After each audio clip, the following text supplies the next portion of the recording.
Credentials Committee to give a report on the status of credentials. Technicians can use the floor to Morocco.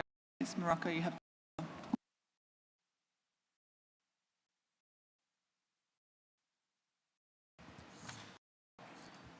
Madame la Présidente, Maroc, prenant la parole pour la première fois de ce comité, je voudrais remercier le gouvernement du Panama pour la parfaite organisation de cette réunion. Je voudrais également vous féliciter pour votre élection comme présidente de ce comité. Pour la situation du comité de vérification des pouvoirs, nous sommes réunis à 2 reprises et la situation actuelle est le nombre de pays qui sont présents actuellement de 135 parties et la vérification d'accréditation, le nombre d'accréditations accréditées est de 121 accréditations. Merci Madame la Présidente. Thank you, Chair of the Credentials Committee.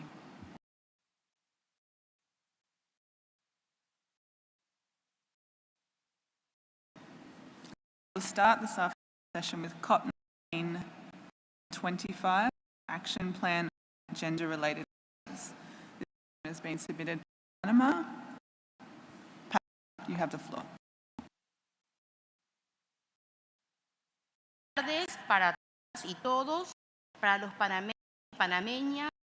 Es un placer tenerlos estos días en nuestro país. Señora Presidenta, electa a la Comisión de éxitos y frutos en su gestión. La importancia de promover la igualdad de género y la incorporación de la perspectiva de género ha sido reconocida por varios acuerdos internacionales e instrumentos de política desde la Declaración Universal de los Derechos Humanos en el año 1948.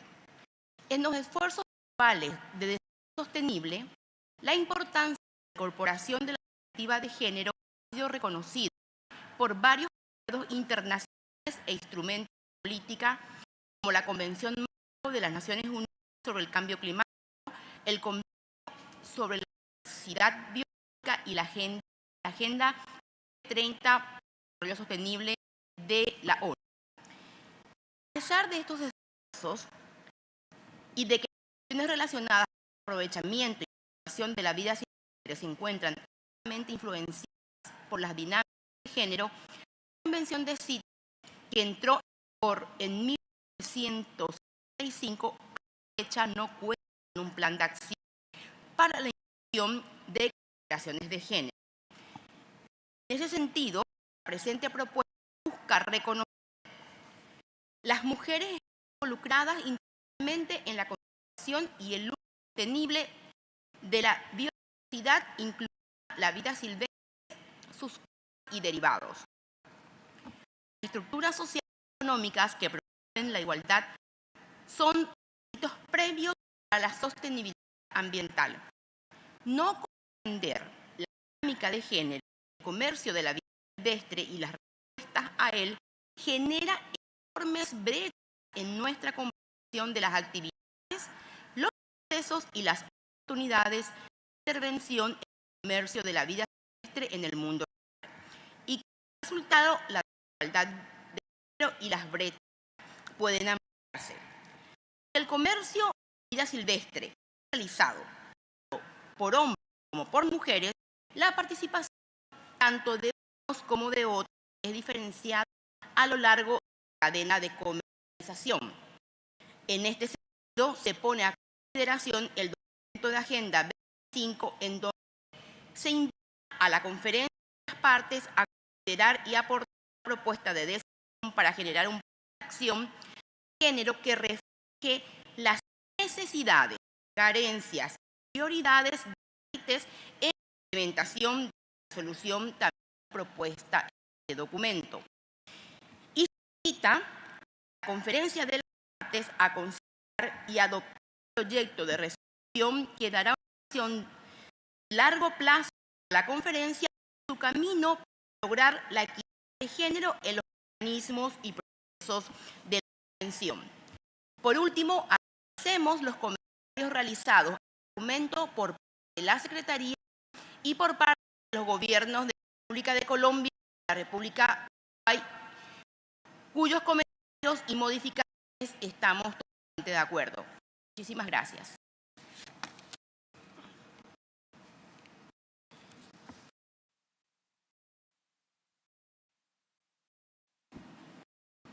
Thank you, Panama.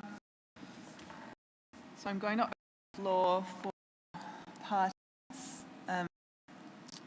You have a couple of requests in discussion. So we are considering a new draft resolution. A suite of decisions occurs to me as it to the Secretary comments that the content of the draft decisions might depend on where we land in regard to the new draft resolution. It would be helpful for me and for everyone could offer your reflections on the resolution primarily at this point. And I'm going to take your comments on the as well, but just noting that I'd consider those two in order if we can achieve that.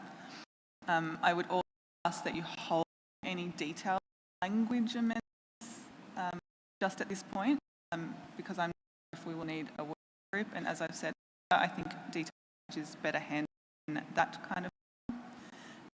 But if it turns out that we can manage the amendments, I will come back to you. So please, if I'm asking you to hold the language, I'm not dismissing any of your interventions in regard to language amendments. Please, I've seen people on the floor. I'm going to start intervention. See Indonesia.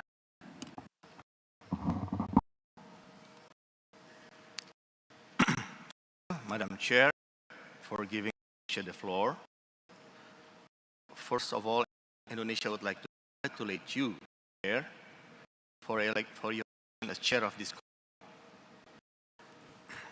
At the outset, substance, Indonesia would like to convey that Indonesia has no problem at all with gender equality issues, gender gaps, etc., between men and women.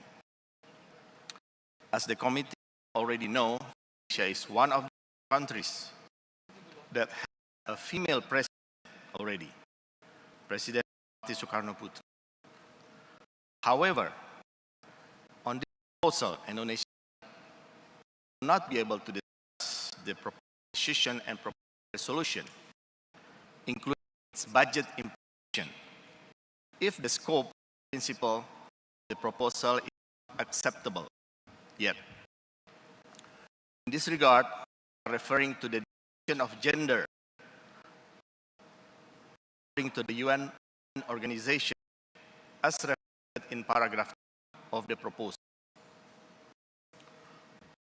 Paragraph A, line 4, for your friends, colleagues. Under this definition, gender is defined as a context-specific, changeable. Emphasize the word gender is changeable. This is not a definition that many countries have upon. You might know the UN is not an intergovernmental organization. Hence, the concept established is not necessarily something that countries globally agreed. For us, the gender as interchangeable or changeable is not something that we can recognize. I believe Indonesia is not alone on this matter. If the proposal would like to further discuss the proposal, we suggest that first revise the proposal deleting paragraph of the proposal. So the country their own definition without having to apply it to another country. Thank you and colleagues. Thank you. Indonesia, I see China. Thank you, Madam Chair. And the importance of promoting gender equality and gender mainstreaming has been recognized by various international agreements and policy instruments. Although engineers and women are integrally involved in conservation and sustainable use of wildlife, they continue to face discrimination information and remain marginalized in the planning and decision-making process. We believe that it is critical to address issues and promote the valuable role that women play in all facets of the wildlife conservation, sustainable use, administration, and law enforcement. However, we are aware that the term gender has different meanings in different cultures, and we propose that the term be revised as Indonesia should talk about now. So we find that the document is well researched and professionally written. China supports the draft decisions and solutions when we finish that revised draft, and provided that the proposal be reversed so that the term gender is used. Thank you, Madam Chair. Thank you, China. The Union. Okay. Thank you, Chair. The EU and Member States would like to thank Panama for this important initiative. We support exploring and effectively addressing gender-related issues under CITES and consider this an EU effort. In general, we support recommendations set out by Panama in paragraph 18. To ensure the effectiveness of the initiative, it is important that any measure is tailored to the challenges, gaps, and opportunities specific to cities and the state of the convention. In our view, the suggested solution and decisions could set this context out more clearly. This includes careful coordination with ongoing CITES processes, addressing the participation and involvement of stakeholders in the processes of the convention. Further, we welcome the comments and proposed amendments by the Secretariat. We do have specific comments on the wording of the resolution and the draft decision, as requested. We'll hold on that. Additionally, we would like for clarification from proponents. The request for clarification concerns paragraph 3 of the draft resolution. Paragraph 3 encourages parties to include gender-specific indicators. However, it is not indicated where these indicators should be included. We would appreciate if Panama could clarify that. Thank you. Thank you, European Union. I might give a moment to think on that while I take more speakers, but I have the opportunity to respond if you would like. The Canada. Thank you, Chair. Canada supports the consideration of gender-related issues in public policy, and so we congratulate Panama for bringing this to the parties. We also, in principle, support the recommendations made by Panama and see utility in moving forward. We can see how there might be some merit in having thoughtful consideration of the resolution.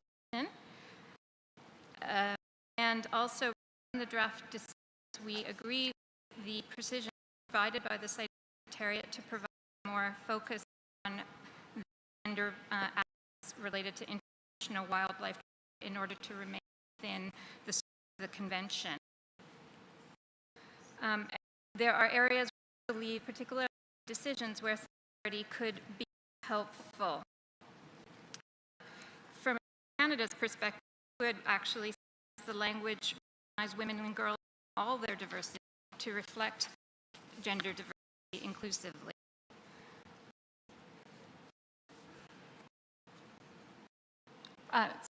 To conclude, Canada would, with some amendments, be ready to consider the adoption of the resolution at the time. However, if not the view of the parties, we would really support continuing consideration of this intersection. Thank you. Thank you, Canada. I see the United States of America. You have the floor. Chair, thank you also for this important proposal. The United States released its first national strategy on gender equity and equality this year. This reflects commitment to women and girls, all of their diversity, and the long-standing systemic barriers and discrimination. The U.S. strategy also addresses the overlapping burdens that occur when women, girls, and gender-diverse individuals also experience discrimination on the basis of other factors, such as race, sexual orientation, ethnicity, religion, disability, age, and socioeconomic status. For CITES, we believe gender action plan would be beneficial.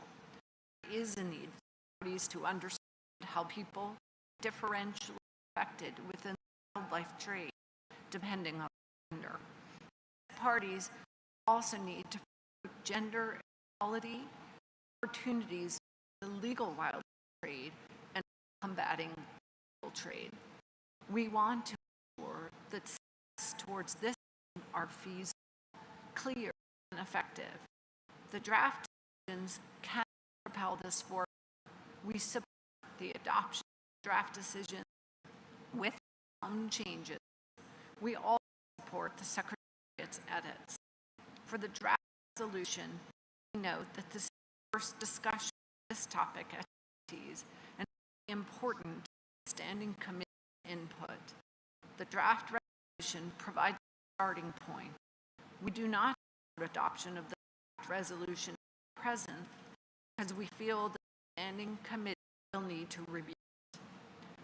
We do have some suggestions for editing, but as you noted, Chair, that can be, we are happy to discuss those here. With one topic, though, as an exception that I believe we have heard from other parties, and that is the topic of inclusion. For the United States, we work to counter discrimination and harmful gender norms that affect people of all genders, women and girls, men and boys, and including gender women and men, and gender non-binary and non-conforming people. Thus, we do suggest modifying language in places to consider women or girls and gender-diverse people. Gender-diverse people is a term used by the UN Human Rights Independent Expert on Sexual Orientation and Gender Identity. Thank you, Madam Chair. Thank you, States. I've a few parties before to Panama. So I see. Muchas gracias. Colombia está de acuerdo con la decisión propuesta y felicita a Panamá por la misma. También le agradecemos haber tomado en cuenta nuestros comentarios. No hay referencia específica a los cambios que pusimos en ese momento, pero sí quisimos destacar que incorporar una visión más diversa de la mujer, incorporar mujeres y niñas en toda su diversidad dentro de la acción y la inclusión de mujeres indígenas, rurales y comunidades locales. También apunta al enfoque transformador de género que Colombia defiende en su política pública en el gobierno actual. Muchas gracias.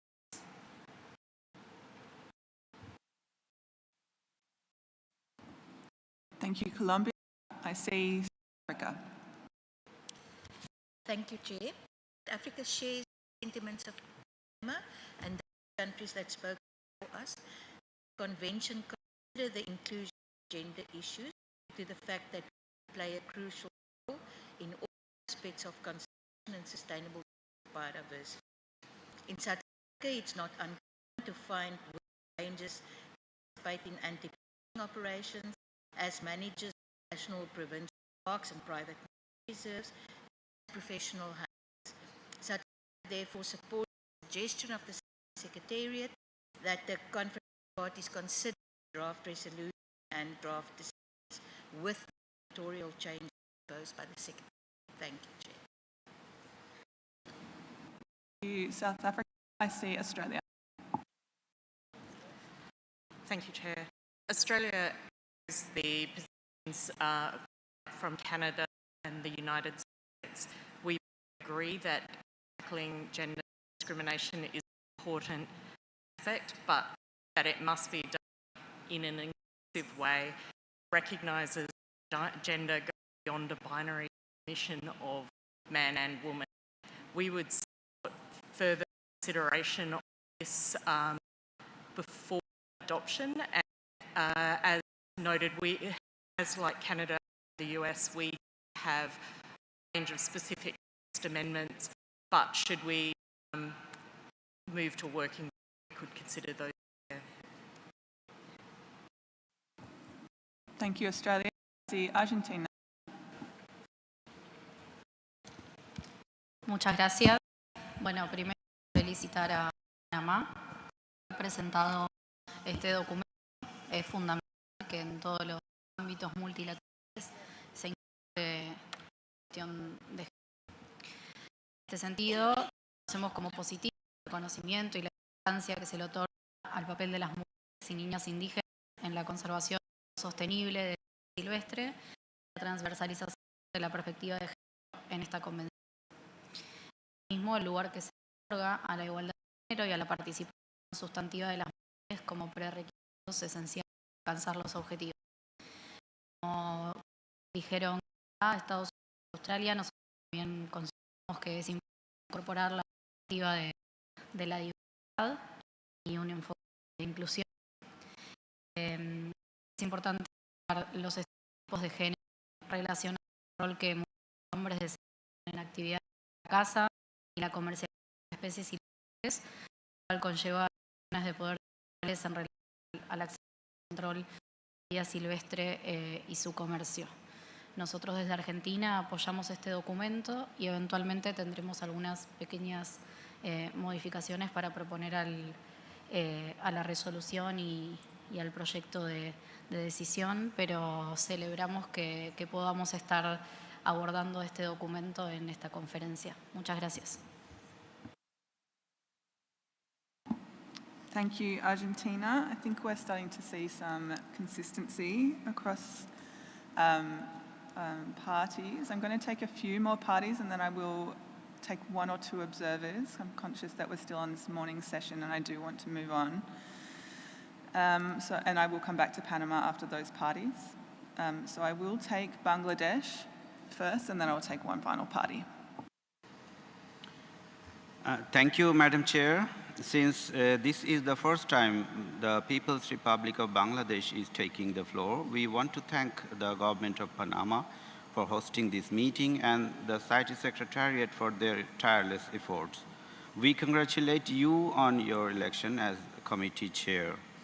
While talking about gender, I am very happy to see almost all of you on the head table are respected women. Bangladesh supports Indonesia in the issue of deleting some conflicting words from the definition of gender. Thank you very much.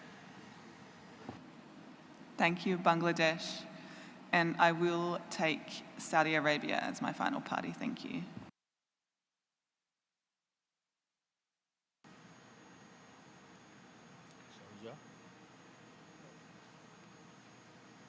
You ask the floor?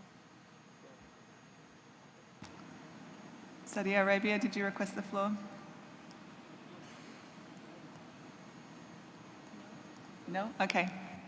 Thank you very much. All right, well, I'll take one more party. United Kingdom, you've been waiting for a while. You have the floor. Thank you, Chair. The UK welcomes the proposal to develop and implement the CITES Gender Action Plan alongside the proposed resolution on gender and wildlife trade.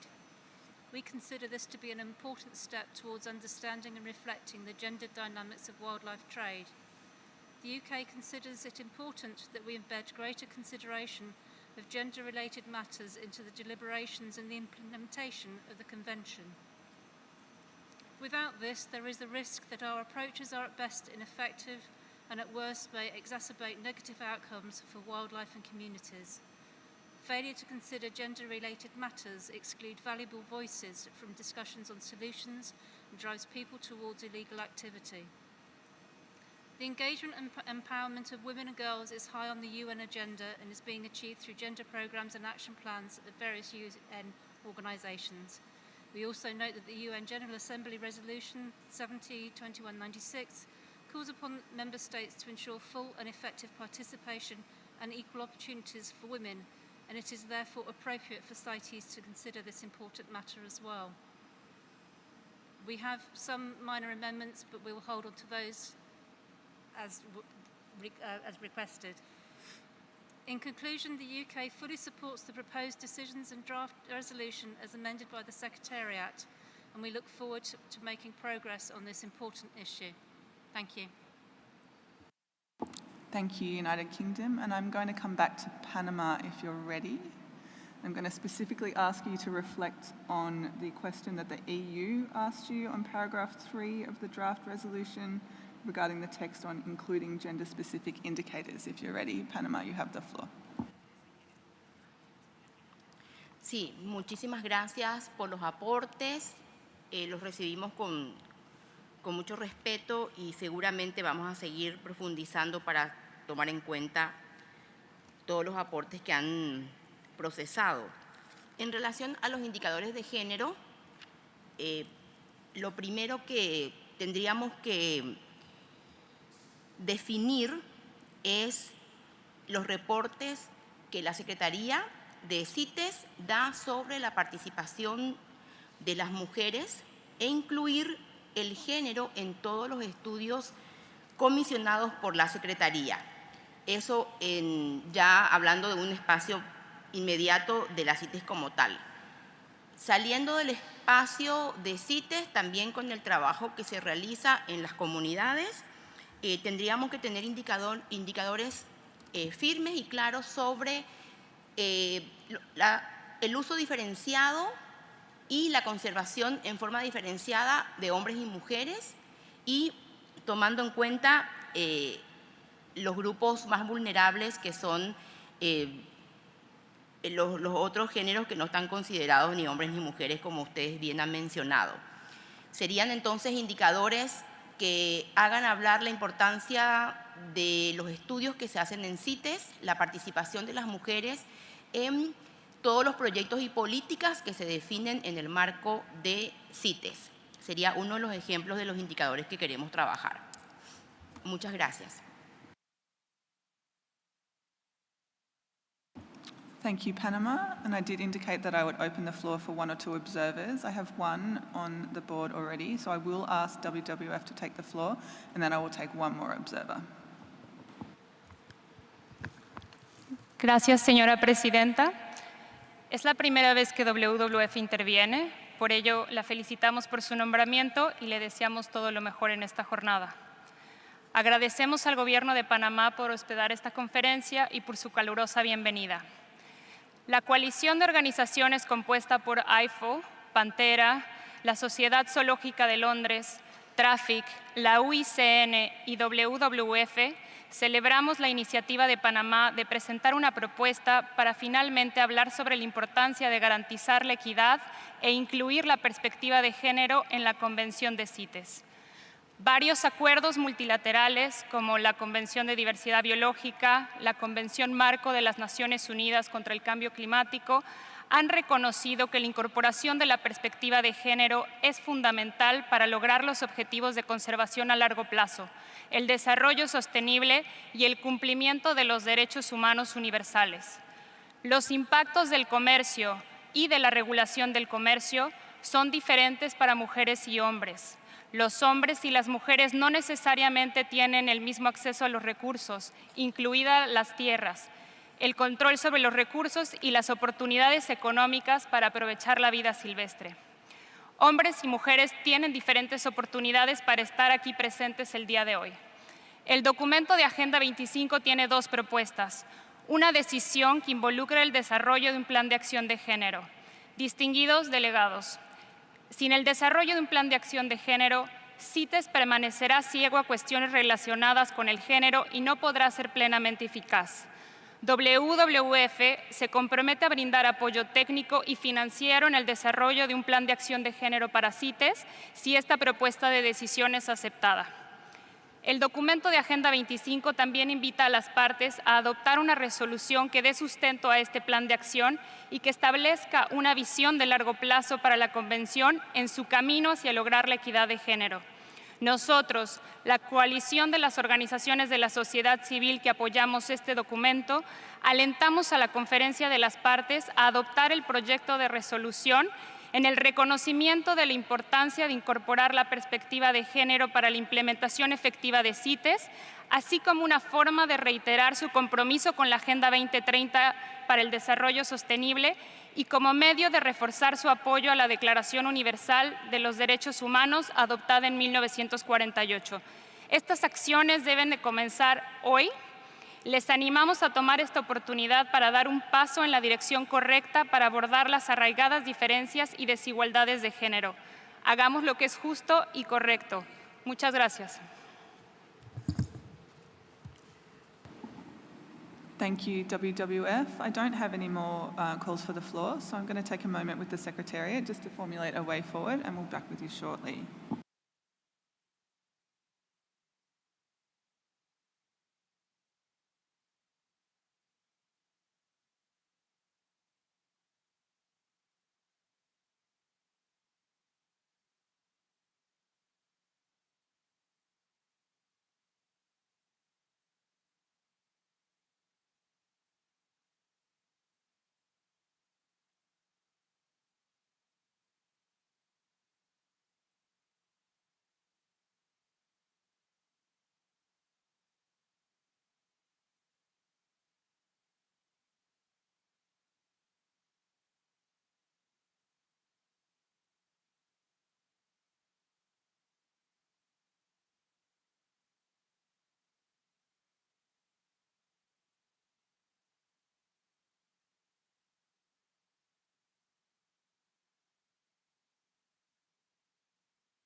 Okay, thank you, everyone. So I think we have had some constructive discussions, and I think on the more substantive matters, a lot of agreement. I don't want to take the language amendments that I know you all have in your back pockets here today, but I will strike a working group on this item so that we can hear those out in full. I will ask the working group to consider the draft decisions and also the draft resolution. And I will ask them to work, because I've heard quite a bit of support for the amendments from the Secretariat, so I'll ask them to work from the amendments made by the Secretariat to both the draft decisions and the draft resolution off the basis of the amended versions from the Secretariat. So I will take interest in joining that working group, and then I'll consider who I might ask to chair. So if we're ready, I will ask you to press your speaking button if you wish to join, for parties and observers, if you wish to join the working group on the document 25 on Action Plan on Gender-Related Matters.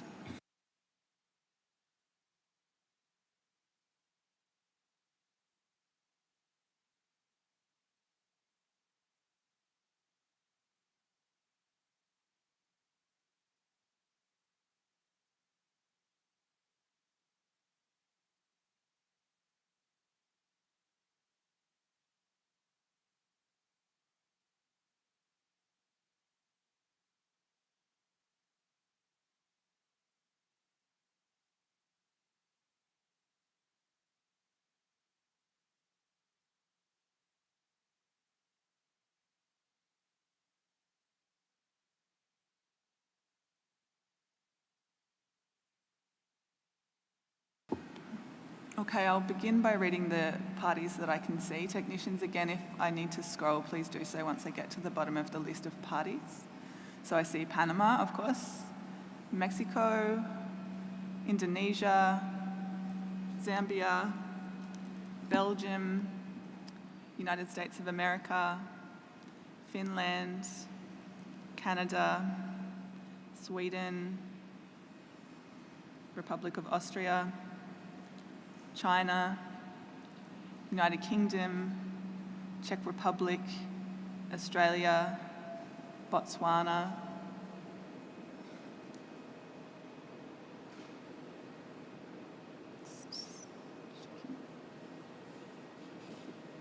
Germany,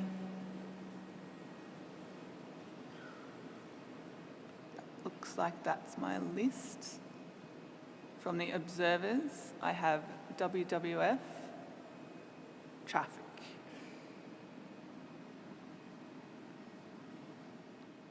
So that's my list.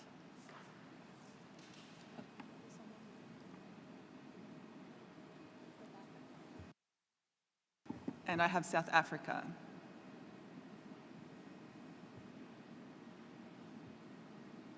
Okay, thank you. If I've called your name, you can press your button.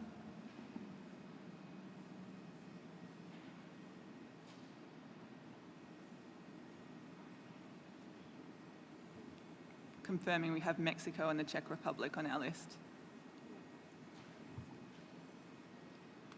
Thank you, and I was wondering if I might request that the United Kingdom chair this working group.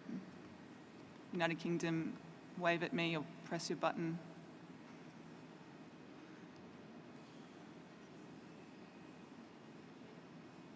Where are they? You're over here, aren't you?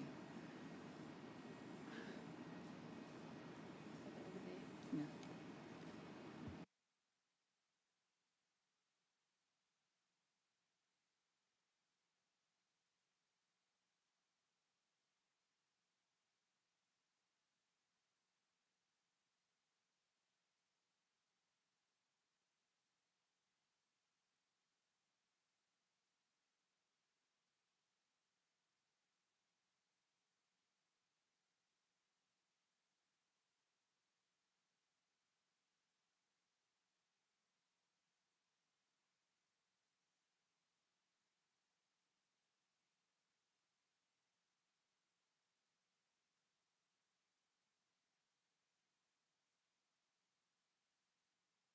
Okay, thank you, United Kingdom.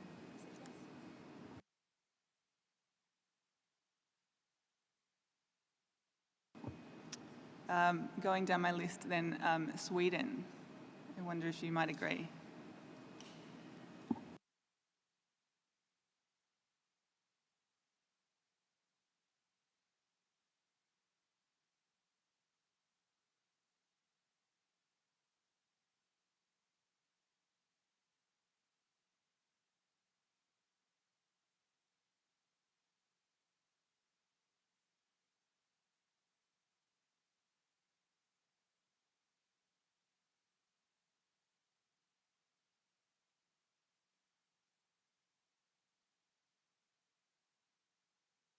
Okay, I've made my attempts to find you a chair working group.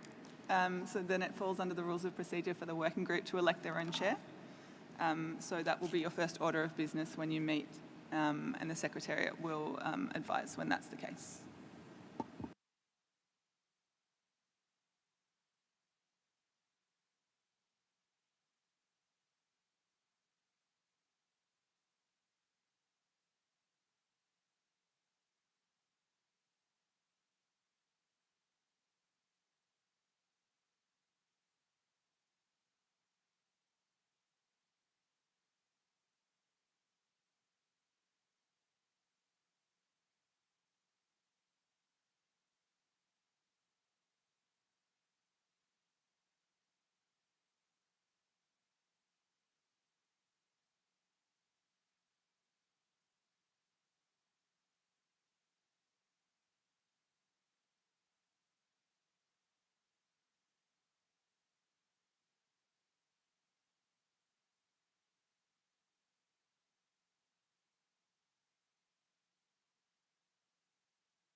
Okay, we'll move on to document CoP19, document 88. It has a long title. Communications concerning amendments to the appendices received by the depository government after the 18th meeting of the Conference of the Parties. This document has been prepared by the Secretariat, so I'll ask the Secretariat to introduce it. Secretariat, you have the floor. Thank you very much, Madam Chair, and the title is long because the issue is complex. An honor to report to you, congratulations, and I feel very happy with the gender imbalance in the podium. Agenda item 88 outlines complex legal questions related to communications concerning amendments to the appendices received by the depository government after COP18, on the practice around including and updating references to resolutions in the appendices, and on the scope of reservations to the latter. The present document builds upon the report prepared by the Secretariat in document SC 74-86 and incorporates inputs received at the 74th meeting of the Standing Committee. The Secretariat thanks the depository government for its cooperation and advice in these issues, sought in line with standard practice. In relation to the further connected issue of split listings and nomenclatural changes, please see information document if 17th, submitted by the United States of America, if you are interested in exploring the connected issues discussed around that topic. In conclusion, Madam Chair, the Secretariat's conclusions in document 88 are summarized as follows. A, parties appear to consider that changes to references to resolutions contained in substantive annotations are amendments which ought to follow the procedure set out in Article 15. B, the communications made in response to notification to the parties number 2019/052 are not reservations. And C, the scope and effect of reservations entered in relation to amendment of substantive annotations should be clearly circumscribed. These outcomes have several consequences outlined in the document, and the Conference of the Parties is invited to consider the implications of this when proposing or adopting guidance. Madam Chair, I would like to highlight two main examples. A, to treat changes to references to resolutions as Article 15 amendments means that these may be subject to reservations. In such an event, it would appear possible that two versions of the resolution may apply simultaneously. And B, annotations for animal species included in Appendix 1 or 2 wasn't necessarily foreseen at the time of drafting the convention. Substantive annotations to animal species may specify the taxa and other trade requirements. It would seem reasonable that if an amendment is made to these additional specifications, a party may enter a reservation precluding the effect for themselves of that change. The reserving party would remain bound by the unamended version of the annotation. Thus, limiting the scope and effect of such reservations may entail derogating from the general effect provided by Article 15, whereby a party entering a reservation will be considered as a state not a party to the convention with respect to trade in the species concerned. For future coherent management, the Secretariat suggests that the Conference of the Parties consider doing the following. A, agree that inclusion of references to resolutions and decisions in the appendices via annotations should be avoided, and consider amending Resolution Conf 1121 to reflect this. B, ensure that definitions of terms used in the appendices are not included in annotations, but rather in the interpretation section of the appendices or any other appropriate location, and consider amending Resolution Conf 1121 to that effect. In relation to updating existing references to decisions or resolutions, agree about any procedures to be followed for updating references to decisions or resolutions if this is considered necessary. including whether the amendment procedure in Article 15 applies. And amend Resolution Conf 4.6 to confirm or provide new guidance on the practice of outdating references to decisions or resolutions contained in substantive annotations. Finally, we recommend to the Conference of the Parties to agree that these amendments may be subject to reservations while specifying the scope and effect of such reservations by amending Resolution Conf 4.25 as appropriate. The Conference of the Parties is invited to adopt the amendments to Resolution Conf 1121, Resolution Conf 4.6, and Resolution Conf 4.25 contained in the annexes to the present document. Thank you, Madam Chair. Thank you, Secretariat. These are some complex legal issues, as the Secretariat has highlighted for us, so I'm going to take it slowly, noting that we are still in this morning. I want to give this some time. So I'd ask you to, where you can, take the Secretariat's advice about this being and the instruction I've given you about this being a legal matter. So I would like to open the floor for parties in regards to the amendments proposed in Annex 1, 2 and 3. I see the United States.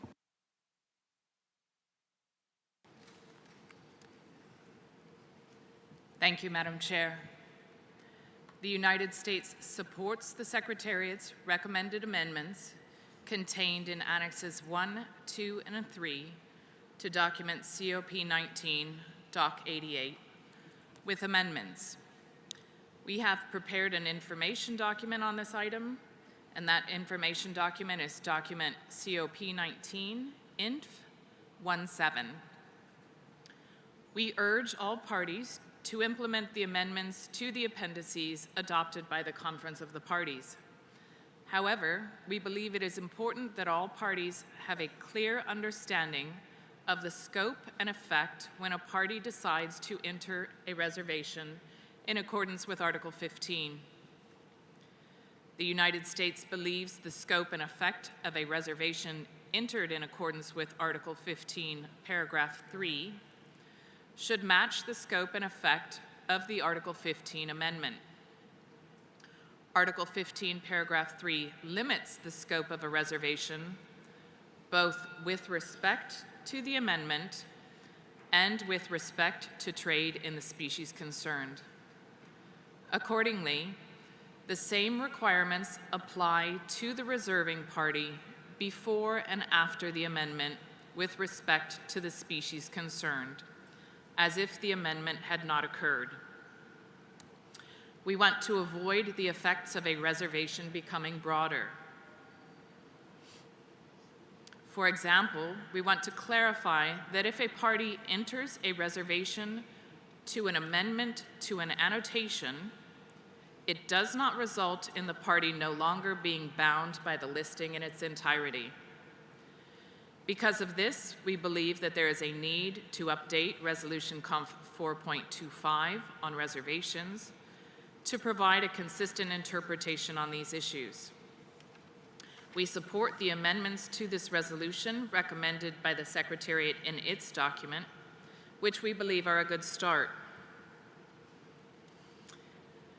While we support those proposed amendments, we do not think that they go far enough to address this matter clearly and consistently for this and future meetings of the Conference of the Parties in order to resolve the problem in its entirety and avoid the emergence of further issues.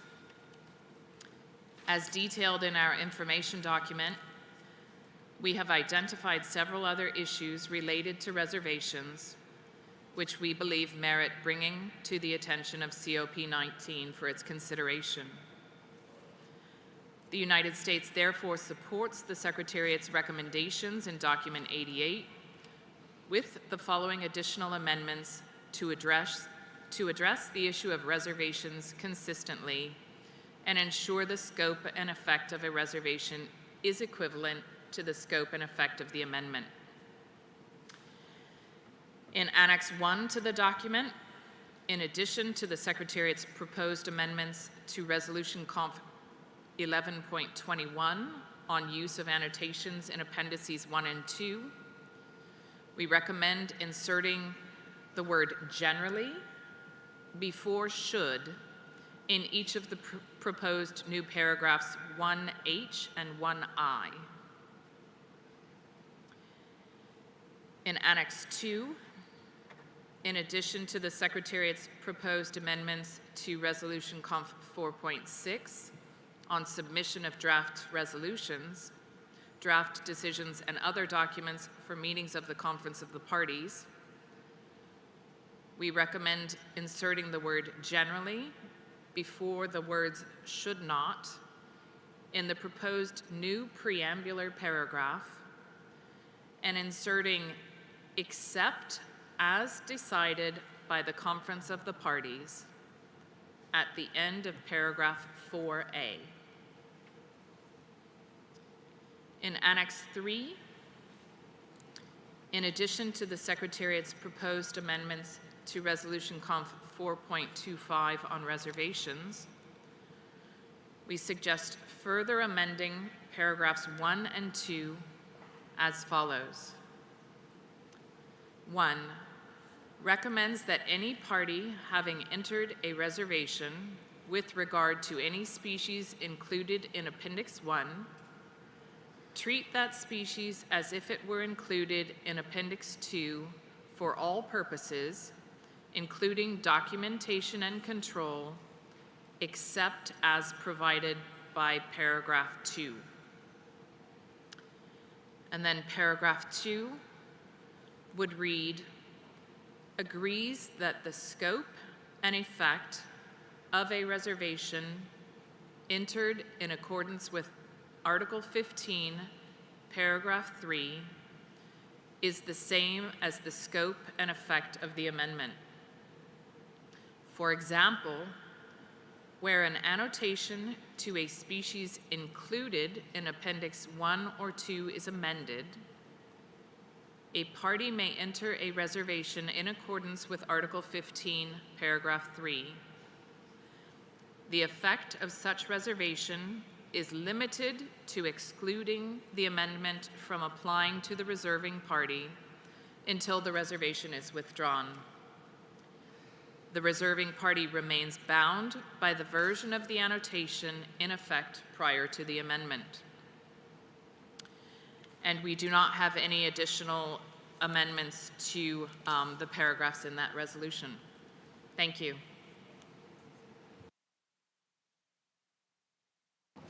Thank you, United States. That's clear. I see Benin. Merci beaucoup, Madame la Présidente. Et, étant donné que c'est la première fois que le Bénin prend la parole, je voudrais donc vous féliciter pour votre nomination à la tête de ce comité et vous souhaiter plein succès dans la conduite des travaux. Merci, Madame la Présidente. Nous sommes vraiment très reconnaissants des clarifications qui ont été proposées par le secrétariat dans ce document sur la question des réserves. Et les oppositions incluses dans la notification 2019-52 ne concernent en fait qu'une mise à jour des références incluses dans la notation 2 à l'inscription des populations d'éléphants à l'annexe 2. Donc cette mise à jour ne doit pas pouvoir faire l'objet de réserves. Le délai des réserves à la notation étant dépassé et comme vous l'avez si bien dit, le droit doit être garanti. Nous soutenons les recommandations et les figurant dans le doc 88 ainsi que les clarifications qui viennent d'être apportées également par les États-Unis et inclus dans le document d'information 17. Merci Madame la Présidente. Thank you, Benin. I see India. Thank you, Chair. Though the USA has mentioned the suggestion, but we would like to suggest some text for the purpose of clarity. In the amendment proposed to paragraph 4.A, of Resolution Con 4.6 in Annex 2, which suggests that the following text is inserted after the words appendices of the convention, quote, unless the Conference of Parties has adopted a proposal to amend the annotation to update such a reference, unquote. Thank you, Chair. India, would you mind reading that slowly again for us, just your addition? Yeah, the addition proposed is an insertion after the words appendices of the convention, quote, unless the Conference of Parties has adopted a proposal to amend the annotation to update such a reference, unquote. Thank you.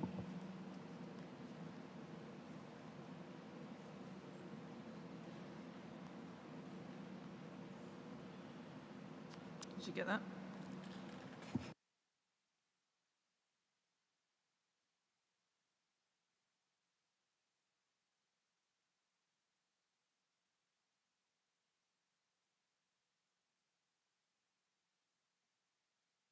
Thank you, India. We're just making sure we have it correct.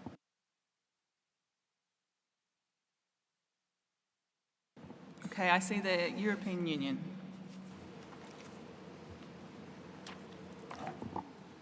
Thank you, Chair. I speak on behalf of the EU and its member states. Firstly, we would like to thank the CITES Secretariat for preparing this document. We think this discussion is of high importance as it touches upon the core functioning of this convention, and we sincerely hope to reach consensus on a way forward at this COP. The EU has also touched upon this document on this topic in our document number 66.4.2 on trade in live elephants, in which we have given some suggestions on how to take these issues forward. We've also noted InfDoc 17 from the USA on the same topic, and we are open to discuss different proposals on wording as long as certain basic elements remain clear. The first element is that it should be clear that future annotations should not contain references to resolutions or decisions. We agree with the CITES Secretariat that the interpretation section of the appendices is the best place to incorporate definitions of key terms whenever this is deemed necessary. Secondly, as long as we have existing annotations that refer to a resolution or a decision, changes to these resolutions or decisions should be done in such a way that the right of any party to enter a reservation is respected. On these two elements, we support the changes suggested by the Secretariat as mentioned in Annex 1 and 2 of this document. The third element in this document is on how to deal with reservations to changes to an existing annotation. Although we admit that the suggested solution will potentially result in complex situations with different regimes in place for one single species, we are of the opinion that this is the only solution that respects the basic principle that parties have the right to enter a reservation with respect to an amendment of the appendices. We hope that this right is to be used sparsely, and we continue to work together with all parties so proposals can be adopted by consensus as much as possible. Regarding the changes proposed by the CITES Secretariat in Annex 3, we do wonder why only annotation to animal species are targeted, whereas we also have numerous plant species that are listed with an annotation, because we do not see any reason why animal and plant species should be treated differently. We also noted the suggestions from the US on this topic in their INF document, and we would suggest taking some of their language, notably where one or more populations, subspecies, or species of an already listed taxon is transferred to a different appendix, and incorporate this into the amendments of ResConf 4.25, Ref COP 18. So far, we've heard multiple suggestions from parties and suggest that, given the complexity of an issue, perhaps an in-session working group should be established so we can discuss in detail the different changes to the relevant resolutions and come to a consensual conclusion. Thank you. Thank you, European Union. I see China. Thank you, Madam Chair. This is a complex document. Due to the past practice by the Secretariat, legally non-binding text contained in a resolution is incorporated into legally binding appendix of the Convention. For Annex 3, the proposed amendments to ResConf 425 Rev CoP18 on reservations, China can support them since they clarify the rights of the parties to enter reservation on annotations, the binding nature of reservations, together with the establishment and maintenance of a table of reservations.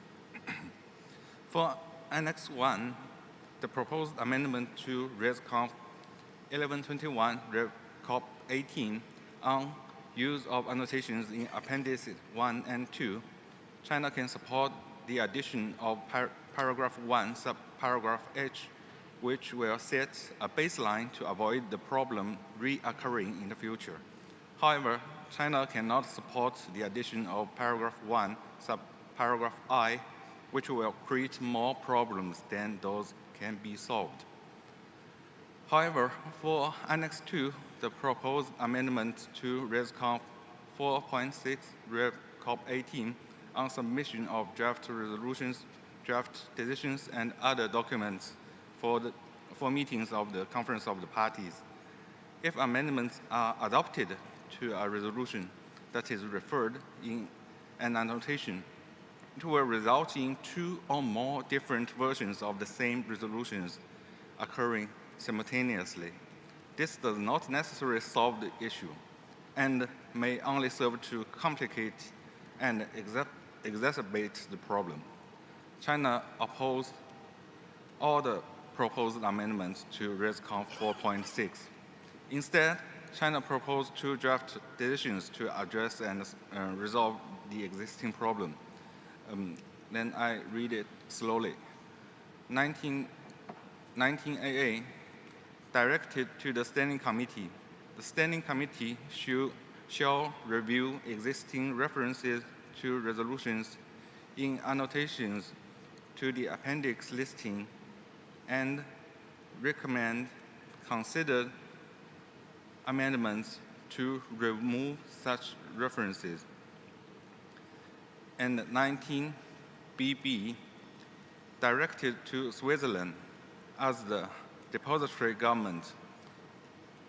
Switzerland as the depository government shall prepare an amendment proposal based on the recommendations of the Standing Committee for consideration by COP20. Thank you, Chair. Thank you, Madam Chair. Thank you. Thank you, China.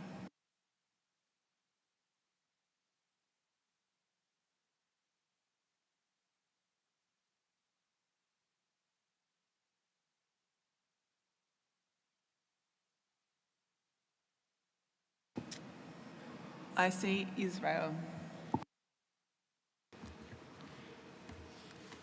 Thank you, Chair. As this is our first time taking the floor in this committee, we wish to congratulate you on your selection as chair, and we wish you much success in that role. On this particular issue, that will certainly be challenging, as this is a complex legal issue, as has been stated by others. But we think, from our point of view, that the legalities create a lot of complex because the lawyers are looking at it from a legal point of view. I'm not a lawyer, I'm a biologist, and I tend to look at these things more perhaps from a practical implications of enforcement, practical implications of issuing permits, and a lot of what we're hearing here is going to create even more work for the lawyers.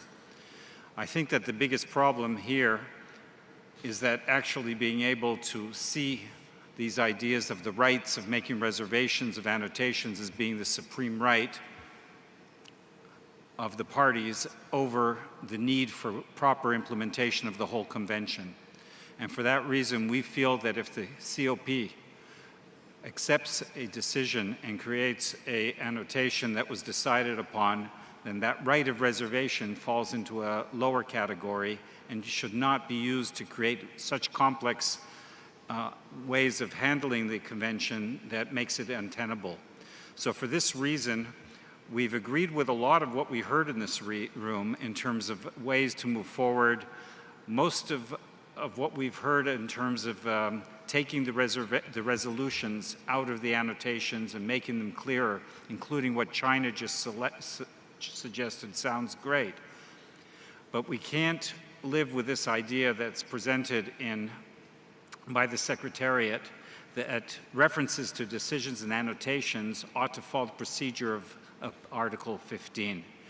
We think that this is going to create, as was mentioned, a very complex legal issue, and this idea of having two versions of resolutions trying to enforce at once is just untenable. Therefore, we believe that it would be easier and more simple, more practical, and certainly more correct to agree by the COP that changes to references to resolutions and annotations are not amendments which are subject to reservations. In that line, perhaps there is indeed a need for an in-session working group to try and clarify these issues and try to come up with consensus. But we're concerned about the ultimate way that this convention is going to be acted upon in a way that can be practical for all the parties. Thank you, Chair. Thank you, Israel. I see the United Kingdom.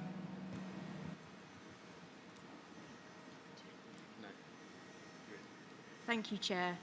We thank the Secretariat for CoP19.88. The UK fully supports the need to provide clarity on the scope and effect of reservations made when there are amendments to Appendices 1 and 2, including amendments to annotations. With this in mind, we support the amendments proposed by the Secretariat to Resolutions 11.21, 4.6 and 4.25, and the amendments proposed by the United States.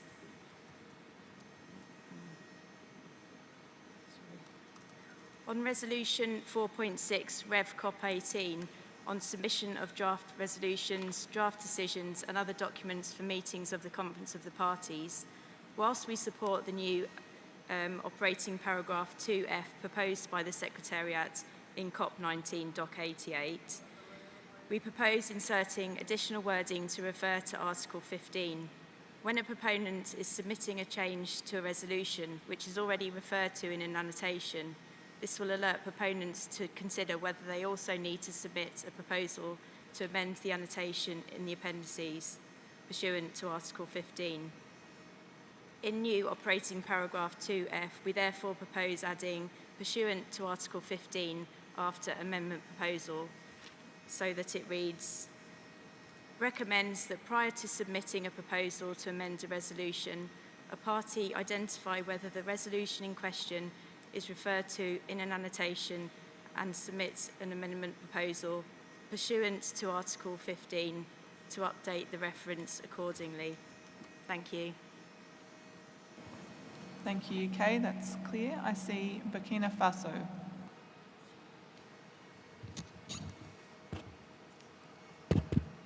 Merci beaucoup. Madame la Présidente, c'est la première fois que nous prenons la parole. Nous voudrons bien vous féliciter pour votre élection et vous souhaiter bon succès dans la conduite des travaux de cette conférence. Madame la Présidente, le Burkina Faso fait une bonne appréciation des recommandations qui figurent dans le document 88. Ces recommandations, de notre point de vue, viennent clarifier la problématique liée aux réserves.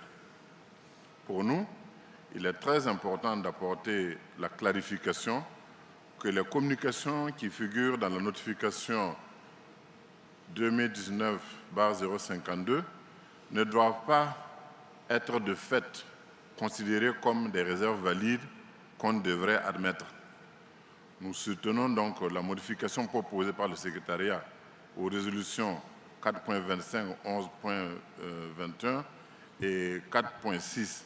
Mais nous estimons fortement que les modifications proposées par les États-Unis dans le document d'information numéro 17 sont très judicieuses et devraient être acceptées.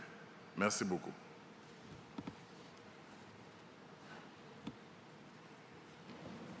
Thank you, Burkina Faso. I will take a few more parties. I see Senegal.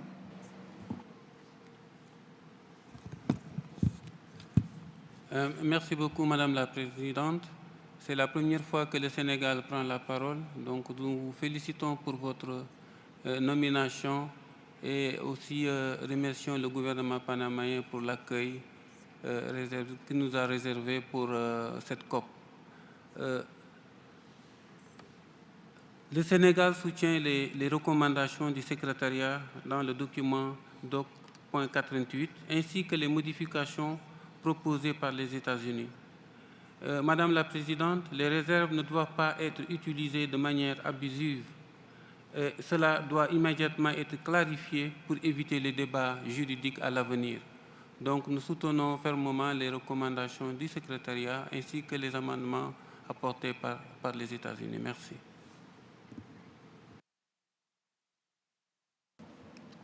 Thank you, Senegal. I see Botswana. Thank you, Chair. As this is the first time that Botswana takes the floor, we would wish to also add our congratulations on your appointment, Chair. Botswana notes the complexity of the subject that is currently under discussion. We have noted the amendments as proposed by the Secretariat, and we believe that these could be used as a basis for further discussion in a working group at this meeting. Botswana was, of course, one of the countries that put forward a reservation following the rather intensive discussions we had regarding the amendment on the definition of appropriate and acceptable at the last Conference of Parties. We subsequently submitted a reservation and we have noted the comments by the Secretariat. We would, of course, however, seek clarity on the way forward with regard to the reservations that were made. And we would appreciate it if the Secretariat would provide further guidance on this subject, given the comments on what we regard as reservations and what obviously they believe do not fall under that category. Thank you, Chair. Thank you, Botswana. I will take one or two more parties. I see Peru. Gracias, señora Presidente. Perú apoya las enmiendas planteadas a la resolución 11.21, la resolución 4.6 y la resolución 4.25 revisadas en la COP18. Creemos que las propuestas ayudan a clarificar en parte la problemática surgida en torno a cómo tratar las reservas formuladas a cambios en el alcance de una inclusión introducidos mediante una enmienda a una anotación, entre otros aspectos. Asimismo, llamamos la atención de que este tipo de documentos deben ser tratados en consonancia con el documento 66.4.2 elaborado por la Unión Europea. Muchas gracias.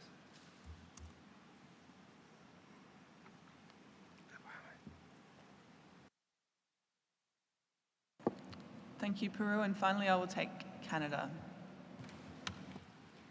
Thank you, Chair, and I will do my best to be clear in this complex discussion. So first of all, Canada would like to say that we align with the views expressed by the European Union, in particular regarding the three key points that they raised as being important to address. In that regard, Canada supports the amendments proposed in Annex 1. So these are the amendments to Resolution COP 11.21. We note the United States suggestion of the inclusion of the word generally. Our preference is the Annex 1 language as it's presented by the Secretariat. With regard to Annex 2, changes to Resolution COP 4.6, Canada was not convinced that we needed the new paragraph F, but we are happy to support its inclusion with the addition proposed by the United Kingdom.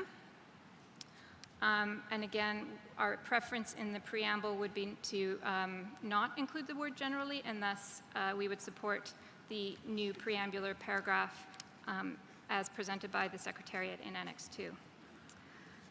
Regarding the amendments to paragraph 4A, so like the United States and India, we had a proposed amendment to the end of this paragraph to bring a bit more precision. So just to add it to the mix, I'm going to read it out loud. So at the end of the paragraph, after appendices of the convention, Canada would add, unless the annotation was amended in accordance with Article 15.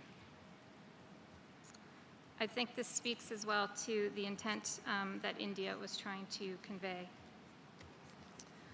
And finally, Annex 3,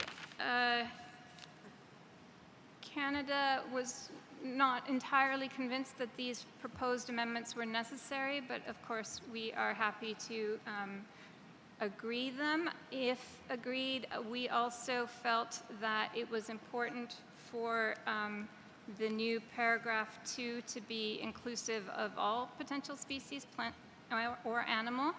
Canada had some language to this effect. However, we are also happy to go with the language that the United States proposed. Thank you, Chair. Thank you, Canada. That was, of course, very clear.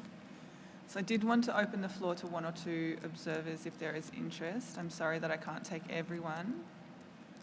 And then we will take a moment with the Secretariat to confer. I do have one observer asking for the floor. I'm sorry if I'm getting your acronym wrong, but it reads on my screen, SUCO SA. Thank you, Madam Chair. Also, as this is the first time that I'm addressing the COP, I'd like to thank our host country, Panama, for the warm hospitality and the superb arrangements, and I'd also like to congratulate yourself as the chair and wish you well with the process going forward. I speak for the Sustainable Use Coalition of Southern Africa, which represents some 30 separate NGOs, over 100,000 individuals and businesses as members, and over 500,000 sustainable jobs, and over 3 million livelihoods, mostly rural. We also represent in excess of 20 million hectares of wild-maintained or rewilded, ecologically and financially self-sustaining landscape in South Africa. I would like to just urge parties present to consider something about reservations along the lines of why they exist in the first place. Why is there a need for reservations? And this needs to be reflected in, if you want to take a narrow view on how to restrict reservations going forward in your articles. And I think it was captured in the essence of the Botswanan and Zimbabwean call for a differentiation of voting along the lines of the populations of species concerned as well yesterday, which was dealt with, and I'm sure all of you are aware of. The reasons for such things can only exist because clearly there's an attempt to look at species at the species level rather than at the population level. And therefore, certainly countries that are successful in their conservation and sustainable use efforts feel at a loss when they are restricted to benefit from that success. And the impression that starts to come out, in fact, is that the convention is punishing success and rewarding failure. And the only fallback option is such things as reservations and split listings. And perhaps if the parties present would give more credence to the calls of the range states, and particularly the range states with good populations, in their needs and desires, you would solve a lot of the problems of why the articles need to be so complex to manage such things as reservations going forward, because it would probably result in a lot less reservations. And I hope parties can take heed of that thought for a moment. There seems to be a tendency for countries with, for want of a better phrase, no dog in the fight, to dictate to those countries, particularly the poorer, smaller countries, but successful countries. And that is the reason we sit with this difficulty at the moment. Thank you.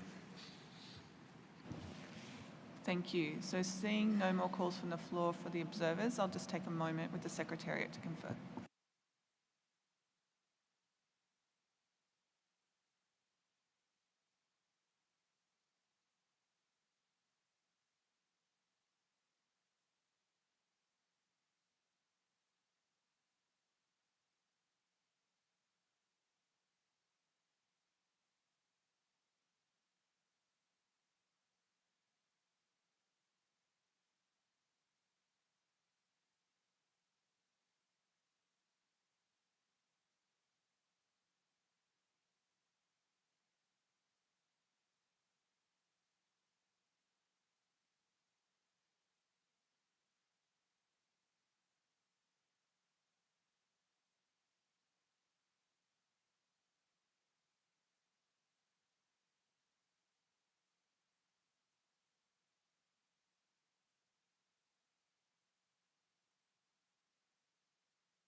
Thank you, everyone. So I'm going to form a small drafting group, but I can see Zimbabwe asking for the floor, so I will give you the floor to make your point, and then I'm not opening the floor again. I'm just seeing Zimbabwe, and then I'm going to form a drafting group. So I'll go to that after Zimbabwe makes their point.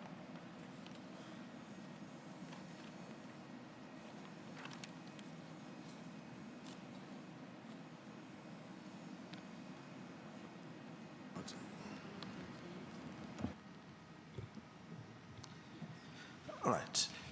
Thank you, Madam Chair. And as Zimbabwe is taking the floor for the very first time in this committee, let me take this opportunity to also congratulate you for assuming the chair and also congratulate the government of Panama for hosting the conference so well up to this time. It's important, Madam Chair, that Zimbabwe adds its voice to this issue. It's an issue with a long history, which cannot be decoupled from events which took place at CoP18. We are very happy to note that many parties appreciate that this issue is a legally gray area. That is why it has drawn so much comments and diverse views. So we fully support the creation or the establishment of the intersessional working group, which we've just done. But it's also important to note that this issue started with what we felt was not a fair amendment to the definition of appropriate and acceptable destinations. Resolutions by nature are dynamic. They change from time to time, resulting in progressively developing into later and later versions. So the exclusion of dynamic resolutions from permanent annotations is very much welcome by Zimbabwe. That is why we fully support the proposal by the United States, China, and many other countries that this issue needs more time to be looked into. Then also, secondly, we felt the change in the definition, which you've always said before, of appropriate and acceptable was substantive in nature, which is one thing which inspired Zimbabwe to then register a reservation in terms of Article 15 of the CITES text. So we'll move forward, but we are still not very much satisfied by how our issue was handled previously. And we look forward that as the group works on the issue, they're going to take into consideration our concerns and the concerns of many Southern African countries. But this reservation, though it's very wide in nature, but I think it was inspired by the issue of elephants, particularly Southern African elephants. Thank you, Madam Chair.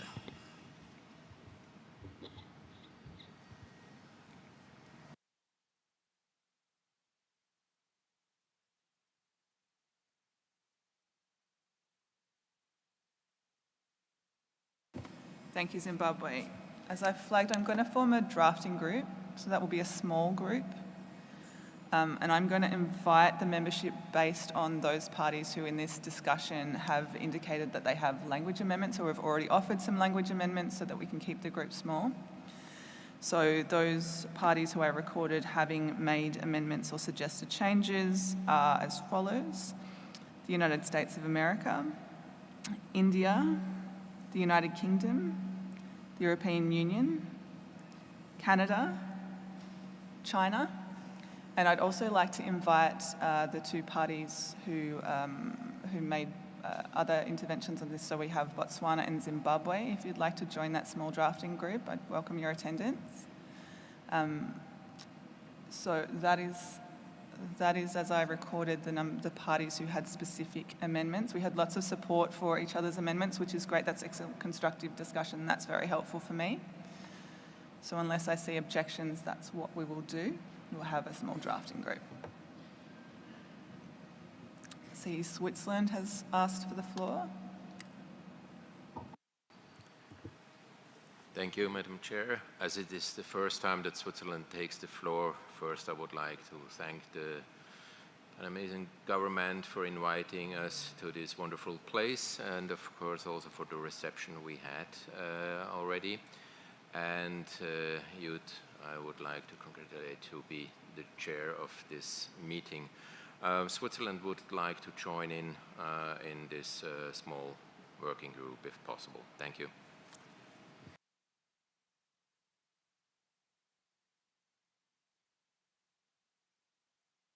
Thank you, Switzerland. As the depository government, I'm happy to allow that. So we will move forward with that small drafting group with the addition of Switzerland to the list I read out earlier.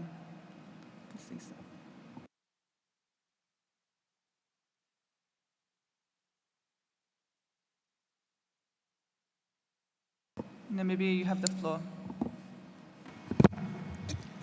Thank you very much, Chairperson. Namibia would also like to express her interest in joining the drafting group. Thank you very much.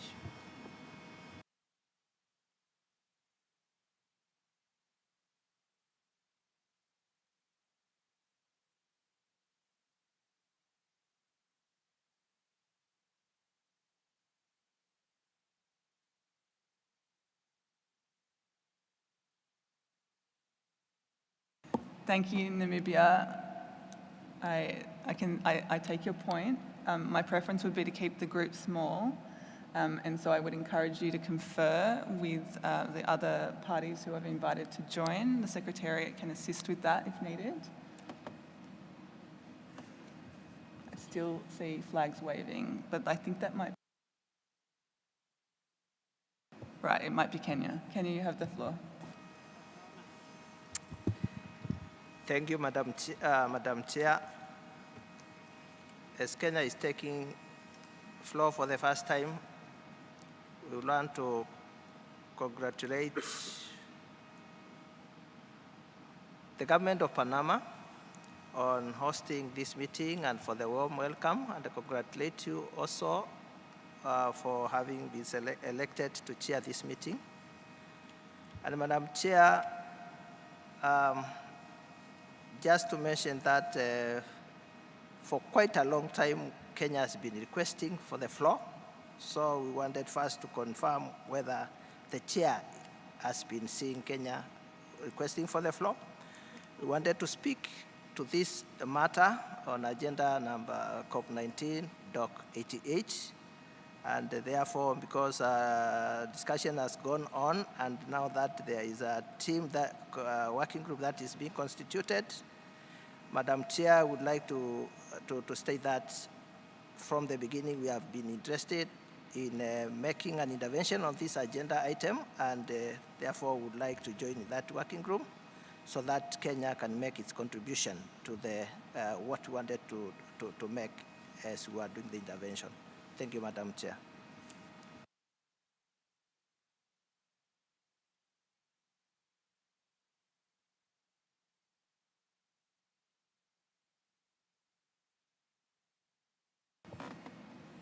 Kenya, I'm happy to consider that. Do you have text that you'd like to introduce in the drafting group? Because that might help us decide on the makeup of the working group.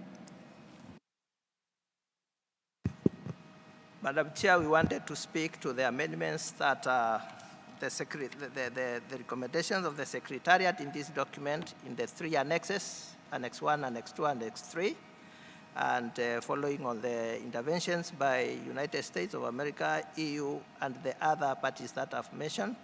We also have interventions that we would wish, but we can contribute this in the working group.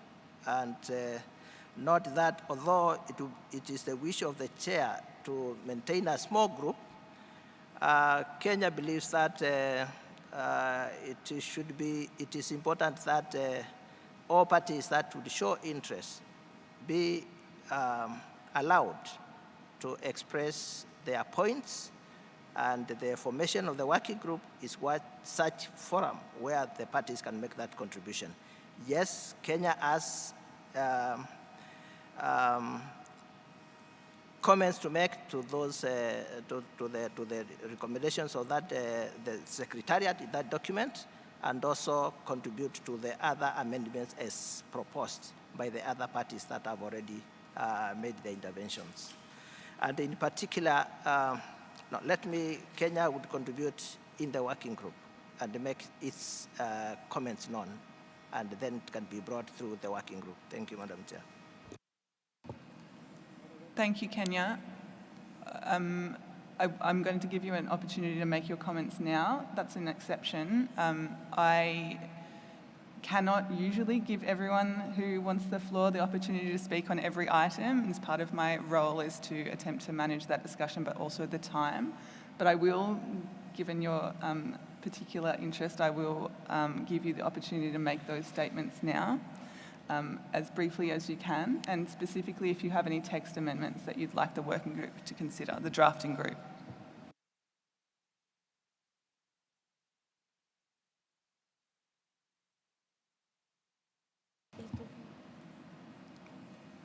Kenya, you need to request the floor. Would you request the floor, please? Okay, thank you. Can you have the floor? Thank you, Madam Chair, for giving us again the floor. We consider that the document prepared by the Secretariat brings clarity to the interpretation of the Article 15 with respect to a party taking reservation, and with this clarification given as elaborated in the amendment proposed to Resolution 11.21, 46, and 25 will help bring this clarity, and we are looking at aligning ourselves to the amendments as proposed by the Secretariat and amended, suggested amendments by US, and of course with some not considering the recommended amendments on the use of the word generally in the annex, the amendments in Annex 2, but also looking at Annex 3, we are considering, we are okay with the amendment as proposed in paragraph 2 of that annex, but suggest that to be specific and to be clear, that instead of paragraph 2 using the version, the word version, be replaced with the word text, so that is clear. It is the text, that the original text before the amendment of that text, instead of using the word version. Thank you, Madam Chair. Thank you, Kenya. That was clear. I can see Namibia is still requesting the floor. I'm happy to give you the floor, given I've given Kenya the floor. Namibia, you have the floor. Thank you very much, Chairperson, once again, and thank you for allowing us to talk for the second time. I would just kindly like the Chair to please clarify if we are part of the drafting or a working group or not. Then I will need a chance to talk after that. We strongly feel that Namibia should be part of this working group, because the reason why we are discussing this agenda item is because Namibia, amongst others, submitted the reservation on an annotation relating to the African elephant populations of Namibia, Botswana, Zimbabwe, and South Africa. And we therefore feel that we have got vested interest in the issue, and we should be allowed to be on the working group, Chairperson. Thank you. Thank you, Namibia. I think, although I tried to keep this group a little bit smaller, if you are interested in joining the drafting group, I would admit Namibia, and because I'm admitting Namibia, I will admit Kenya. If you still are interested, Kenya, if you can indicate, I'll take a thumbs up. Okay, thumbs up. Thank you, Kenya. All right, so we have in that drafting group the groups that I listed, plus Namibia and Kenya, and we will move on from here.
So we will move on to this afternoon session, starting with document 23, role of CITES in reducing risk of future zoonotic disease emergence associated with international wildlife trade, and then beginning with CoP19 document 23.1, the report of the Standing Committee.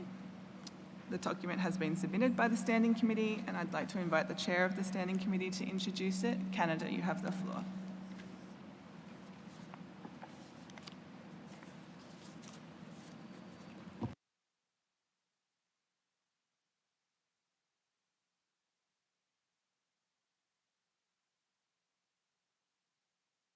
I see you on my list, Canada.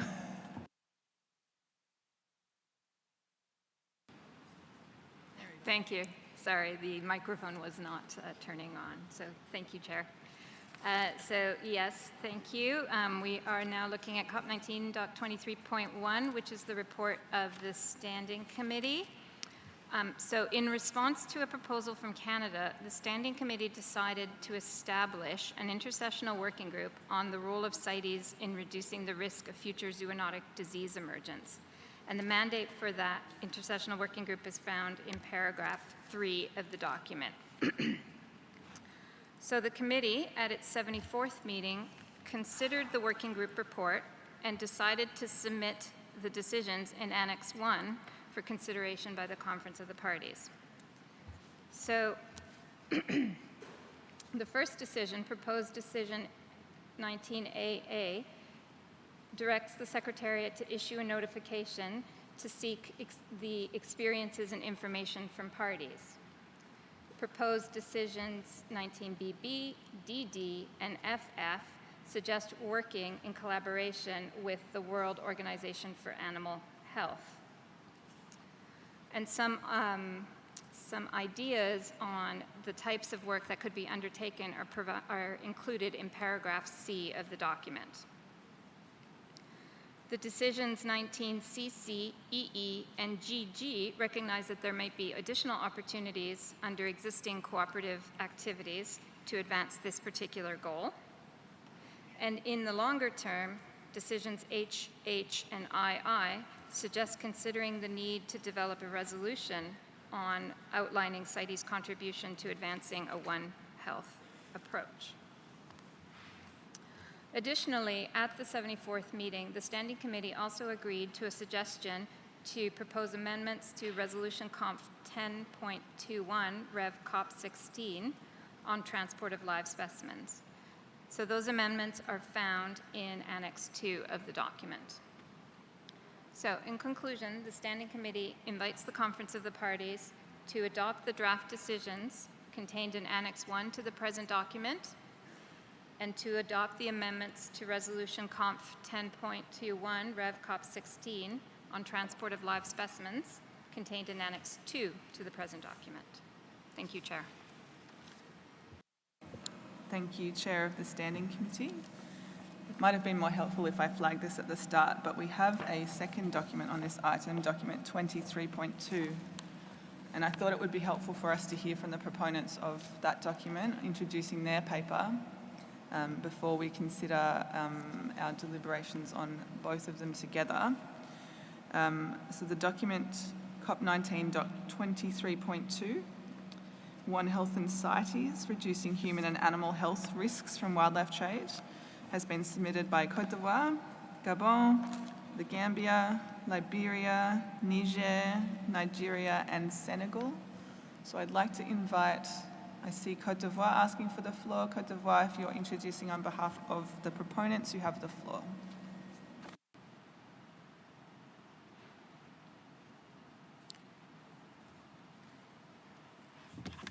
Merci Madame la Présidente. C'est la première fois que la Côte d'Ivoire prend la parole dans ce comité. Permettez-moi donc de vous féliciter pour votre élection à la tête de ce comité et vous souhaiter plein succès. Madame la Présidente, je fais cette déclaration au nom de la Côte d'Ivoire, du Gabon, de la Gambie, du Libéria, du Niger, du Nigeria et du Sénégal, co-auteur du document COP 19 DOC 23.2 intitulé « Une seule santé et la CITES réduit les risques pour la santé humaine et animale liés au commerce des espèces sauvages ». Madame la Présidente, c'est la première COP de la CITES depuis le début de la pandémie de la COVID-19. Il y a 3 ans, nous ne pouvions parler que de manière abstraite du risque de pandémie mondiale. Mais aujourd'hui, nous parlons tous d'expériences directes. Nous le savons tous, les impacts de la COVID-19 sur la santé humaine ont été dévastateurs, avec plus de 6,5 millions de pertes en vies humaines. Et de plus, on estime que la pandémie a coûté à l'économie mondiale au moins 11 milliards de dollars. Les répercussions de cette situation se feront sentir dans des années, voire des décennies.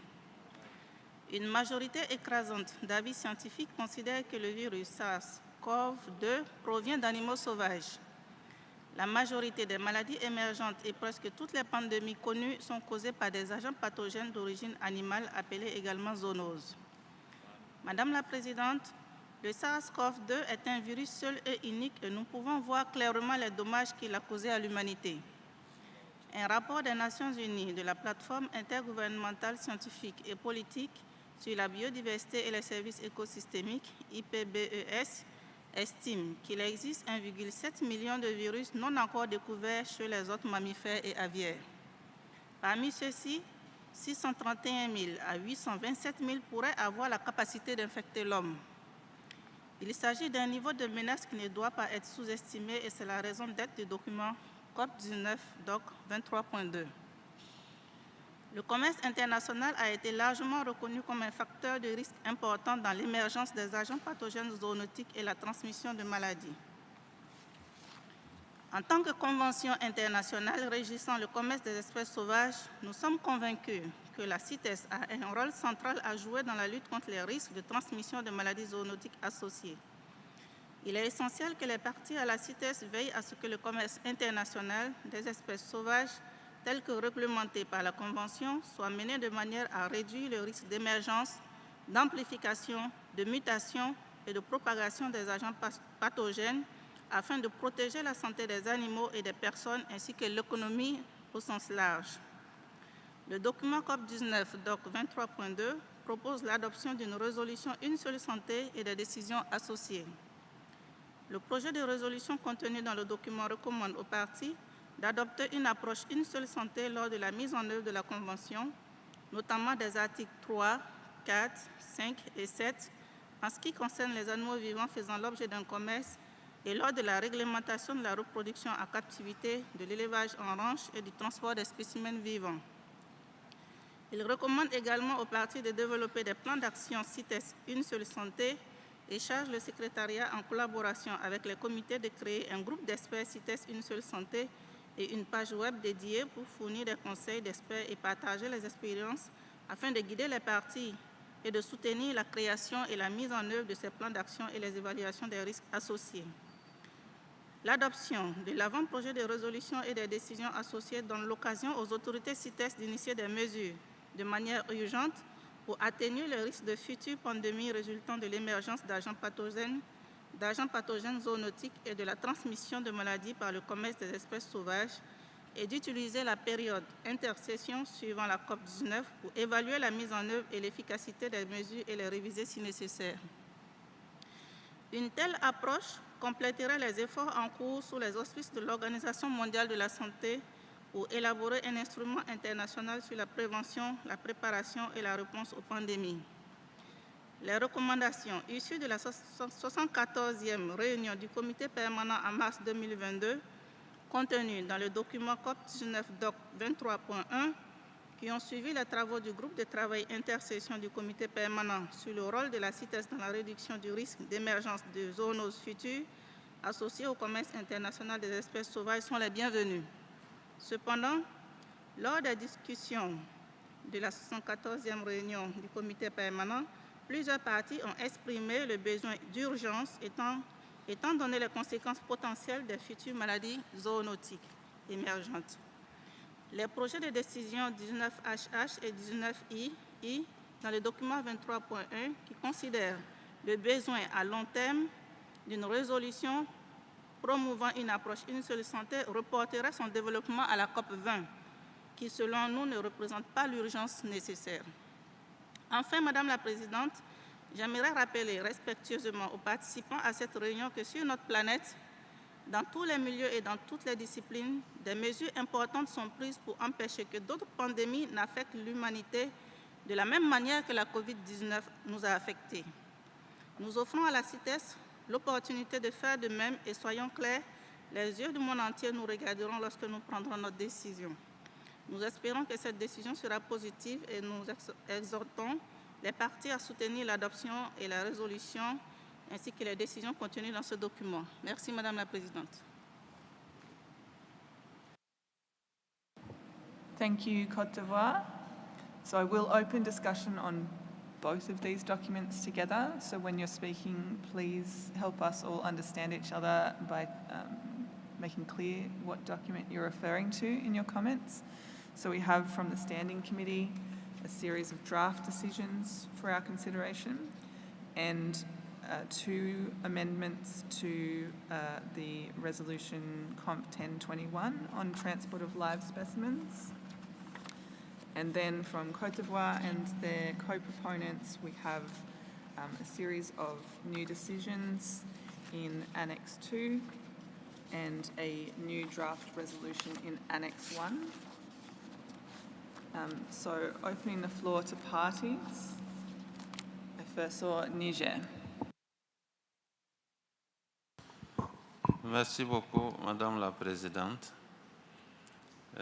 Comme c'est la première fois que le Niger prend la parole dans ce comité 2, je vous adresse tout d'abord mes félicitations pour votre brillante élection à la présidente de ce comité.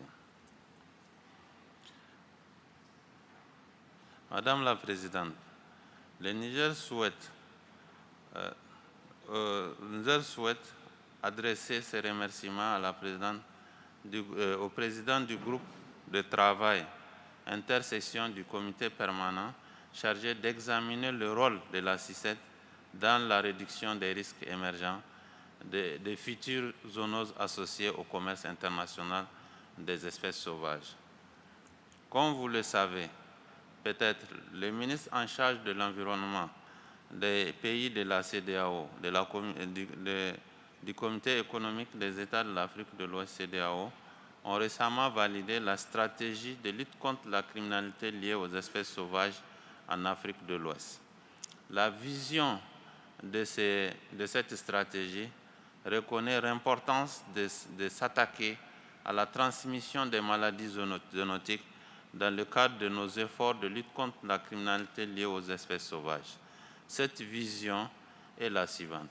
La criminalité liée aux espèces sauvages et les menaces qui y sont liées, comme aussi la propagation des zoonoses, sont considérablement réduites dans les États membres de la CEDEAO afin d'améliorer la conservation de la biodiversité pour le bien-être et le développement économique des communautés. Cette vision démontre fermement l'engagement de l'Afrique de l'Ouest à répondre aux problèmes de transmission des maladies zoonotiques. Madame la Présidente, comme cela a été clairement énoncé lors des magnifiques cérémonies d'ouverture présidées par le Panama, donc de cette convention, nous sommes à la croisée des chemins. Nous devons tout d'abord prendre des décisions positives pour la protection future de notre biodiversité et de notre santé. Nous ne pouvons pas prendre les risques d'être lents et d'être hésitants. Pourquoi attendre 3 ans alors que nous pouvons décider aujourd'hui de prendre des mesures appropriées? Bien que nous soyons largement favorables aux propositions du document 23.1, nous ne pensons pas qu'elle ait allé loin. Madame la Présidente, le Niger recommande que les parties présentes aujourd'hui prennent une décision d'adopter la résolution Une seule santé, comme proposé dans le document 23.2. Nous croyons fermement que la CITES a la responsabilité de prendre des mesures fermes lors de la présente COP et de ne pas attendre pour agir. Nous avons reconnu que nous avons la compétence d'agir et nous avons les experts réunis dans la salle. N'attendons plus, protégeons maintenant nos populations contre les zoonoses. Je vous remercie, Madame la Présidente.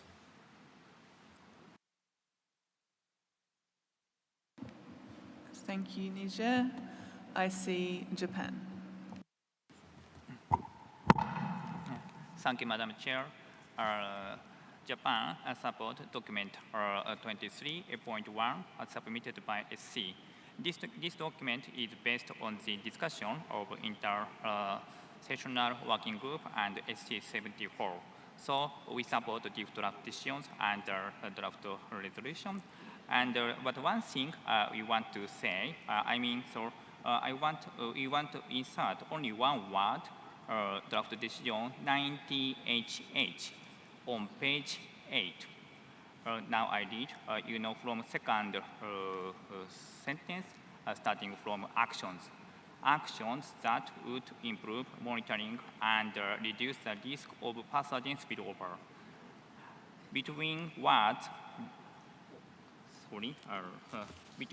of and pathogen, we want to insert one word, zoonotic. The risk of zoonotic pathogen spillover. This is our proposal for amendment of these decisions. And as for 23.2, we think that it is premature to adopt so-called One Health and CITES resolution and establishment of One Health high-level panel. Thank you. Thank you, Japan. We've captured your small amendment. I see the European Union. Thank you, Chair. And thank you also for taking these documents together. We think it's useful. The world has gone through an unprecedented pandemic, and I think CITES cannot be ignorant of this. So we support and welcome all initiatives that identify measures and solutions to reduce the risks of zoonosis spillover from international wildlife trade.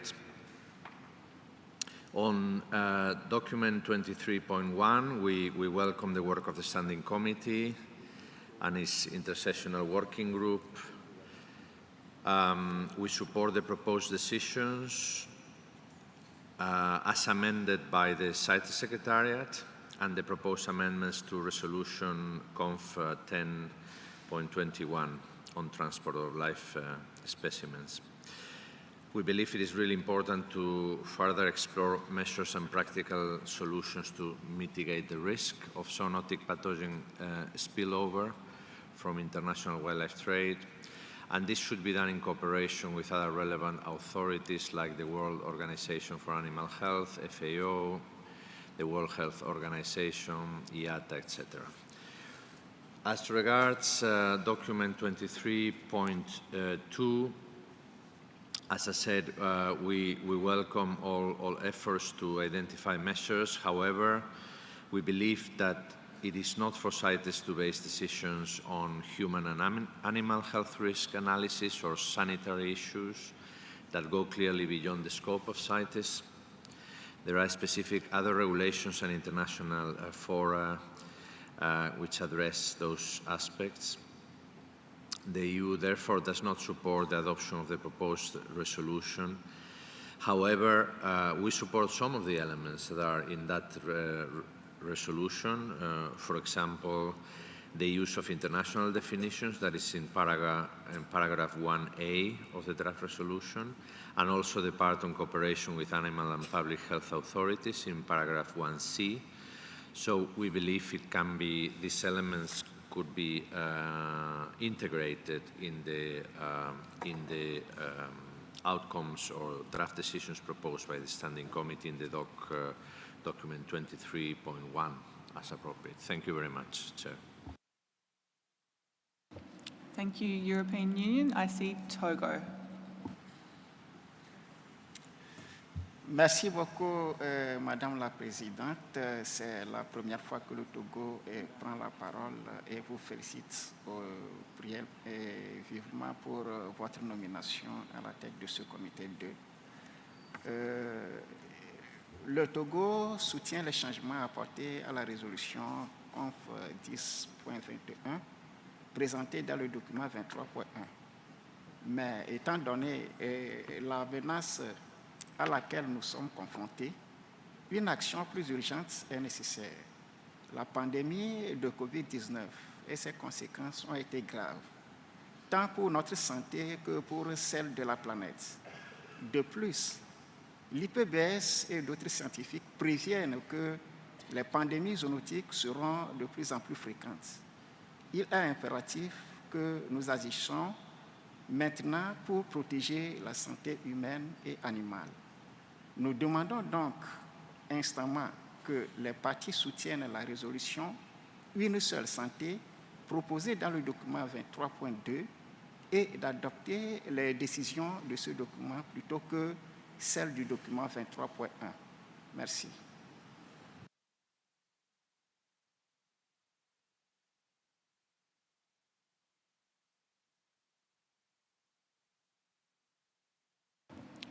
Thank you, Togo. I see Switzerland. Thank you, Madam Chair.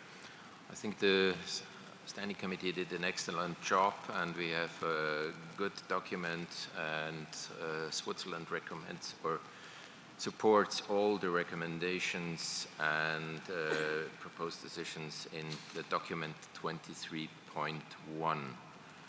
And as indicated by the European Community related to document 23.2, we have some difficulties to support this document, so clearly we are in support of 23.1 and we will not support 23.2.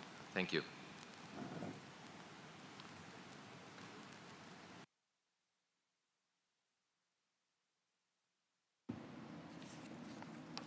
Thank you, Switzerland. I see Israel. Thank you, Chair. As has been expressed by others, I think we all recognize the urgency, and also we were involved in this intersessional working group on this issue, and thank the Standing Committee Chair for leading us in this direction. We certainly support the recommendations in 23.1 and specifically the draft decisions as amended by the Secretariat on page number 5.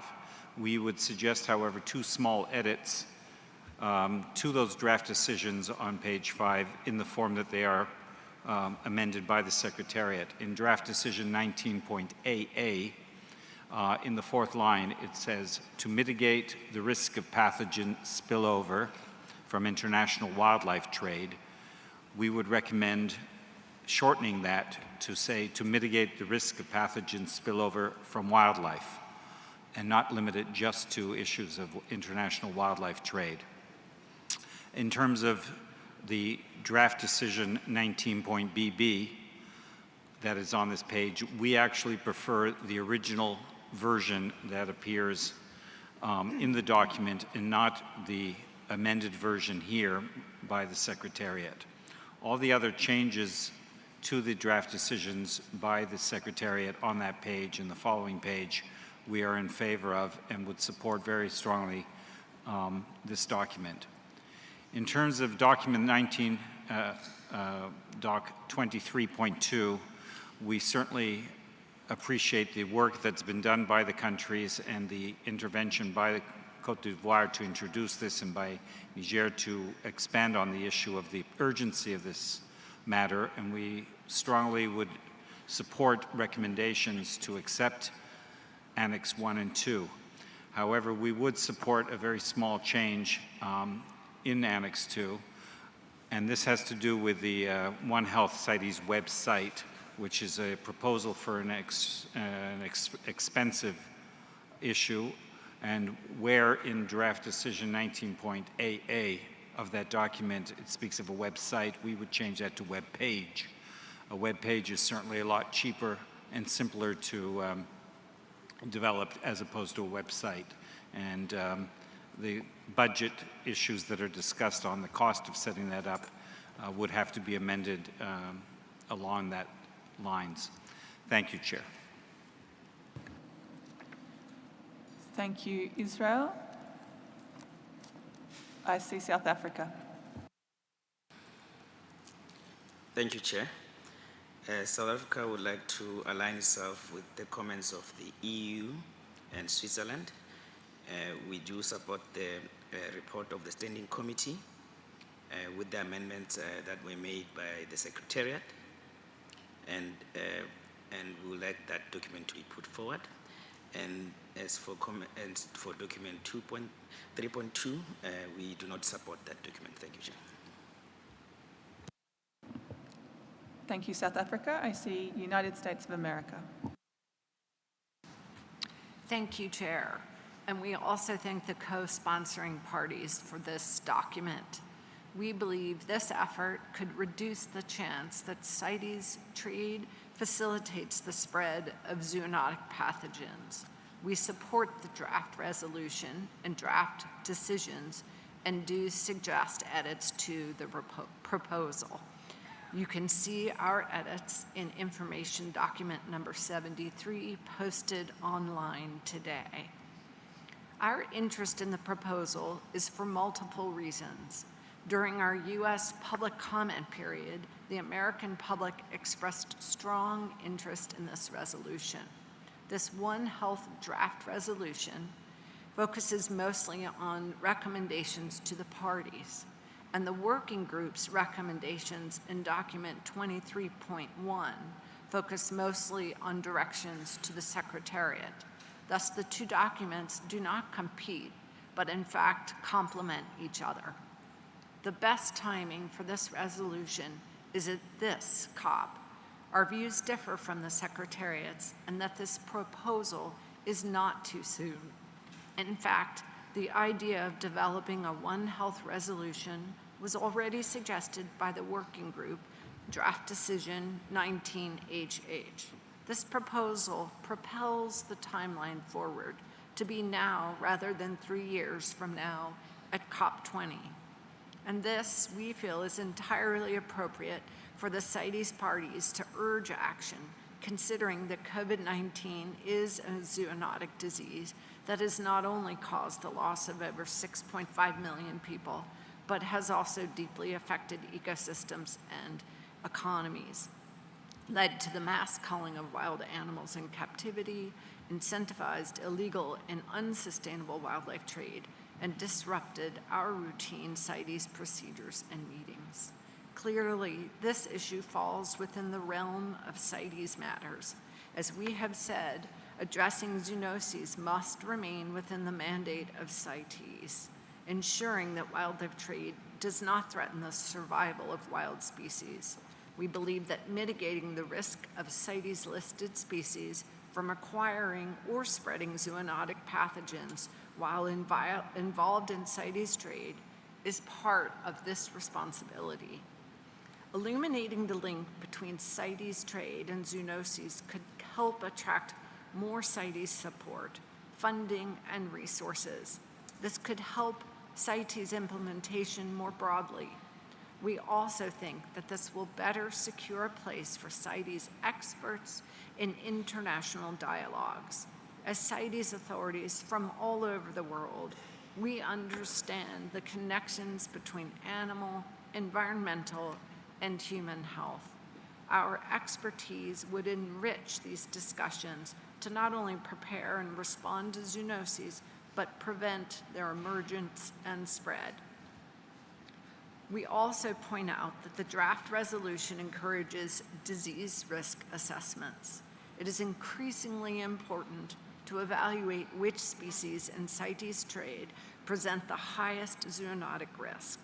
Then parties can better respond to trade-related health concerns that may merit more precautions. With greater collective scientific knowledge, we as CITES parties will see our options and choices to avoid facilitating the spread of zoonotic pathogens. Along these lines, the United States also strongly supports the recommendations in document 23.1. These align with our belief that CITES should take steps within its mandate to reduce zoonotic disease risk and wildlife trade. We value the opportunity to be part of the working group and to hear members' ideas. We also support the proposed amendments to Resolution Conf 19.21 on transport of live specimens.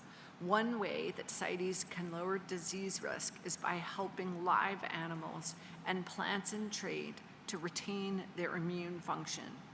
Live specimens transported in humane conditions will experience less stress and thereby will be vulnerable to infections and less likely to transmit pathogens to other animals or humans. Complementing this, we urge parties to also support a separate proposal, CoP19 document 52. With those noted, we do have small edits to document 23.1. And with your indulgence, Chair, I will turn the mic over to my colleague to make the technical points and edits to document 23.2. Thank you, United States. I might just have you hold those edits. As you've just heralded, I am seeing a need for a working group. And so if that's okay with you, we'll hold them for that forum. If we end up not needing a working group, I would be surprised. I'll come back to you. Thank you, Madam Chair. So I'm going to continue taking parties because I do want to hear some more of this discussion. I've just said that I imagine that we will need a working group. In general, I'm hearing support for both documents or parts of both documents. I'm hearing some caution around a new resolution, but also some enthusiasm for a new resolution, which is something that we will have to navigate together. So I will continue to hear views of parties on this. I will take United Republic of Tanzania, followed by Cambodia. Thank you, Chair, for giving us the opportunity, since it's the first time to make intervention under your leadership. We commend for your election and also the hospitality from the host country. Yeah, back to the document. Tanzania does not support the draft resolution proposed by the proponent, since this will increase more cost to the countries that are doing the trade in live animals. But also the proposal does not consider the fact that there are a loss of migratory birds and mammals across Africa and Europe, taking into account like the wild beast migration in Tanzania, that also could potentially transmit this pathogen from one country to the other, but also thousands of birds that migrate between Africa and Europe every year. So considering only the aspect of trade, we are leaving behind also the potential for the transmission of the diseases across the continent. Therefore, Tanzania supports the proposed amendment by the Secretariat in the Standing Committee, and as well as the amendment of the resolution that is present in the Annex 1 of the COP19 Doc 23.1. It is evident that the world has suffered a lot as a result of COVID-19 pandemic, but increasing restriction in trading live animals will not really resolve the effect caused, but increase the cost of living for those who are depending highly on this business. Chair, I submit. Thank you. Tanzania, Cambodia, you have the floor. Thank you, Madam Chair, and thank you, the host country, the Panama. Cambodia would like to comment on the document, the COP19 doc 23.1 and 23.2. These two documents have not consistent in terms of wording of the World Organization for Animal Health, which is currently they have a new kind of abbreviation they call WOAH, which is WOAH, not the OIE. that the two documents, I see that not consistent in that kind of wording. Secondly, related to the proposal for the CITES to be a part of One Health, what that can be mean to the existing, the fourth party, the World Organization of Animal Health, the FAO, the UNEP, the WHO.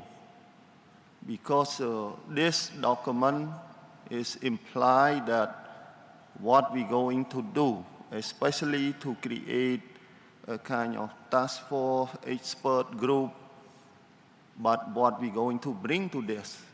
Because of One Health, we from the wildlife, we work on the veterinary, or we work on the public health, or any other, or join as the fifth party of the One Health kind of consortium. This not explicitly mentioned in these two documents, the 23.1 and 23.2.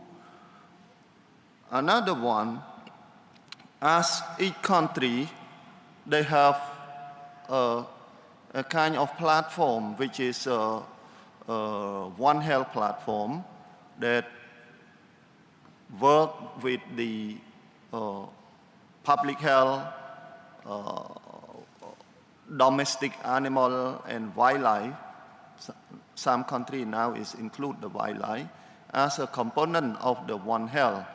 And that's why in these two documents, it's still not very clear from the proponent that say this is an urgent. Of course, it is urgent for One Health, which is, but for not, not limited to the CITES, because we not see that what the expertise, what the kind of the intervention that we can go through, the process of One Health. That's why we request to have some more discussion, intersessional working group discussion, to define what we mean and what we're going to do for the One Health kind of initiative. Thank you very much. Thank you, Cambodia. I still have a long list of parties asking for the floor, but I'm going to be unable to take everyone. I would like to hear from one more of the proponents, and I would also like to hear from Canada. So I would like to hear from Gabon, please, and then Canada. Merci, Madame la Présidente. C'est la première fois que le Gabon prend la parole au sein de ce comité. Nos vifs remerciements au Panama pour son accueil chaleureux. Madame, le Gabon vous félicite pour votre élection à la présidence de ce comité et vous souhaite plein succès. Madame la Présidente, la pandémie à la Covid-19 a causé et cause encore des dommages sans précédent, non seulement à la santé humaine, mais aussi aux économies de nos sociétés.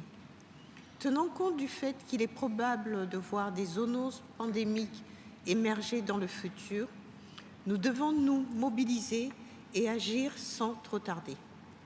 Pour le Gabon, l'approche Une seule santé constitue une opportunité pour la CITES pour prendre des mesures fortes et solides par l'adoption sans attendre davantage de la résolution proposée et des décisions contenues dans le document COP19, DOC 23.2. Je vous remercie.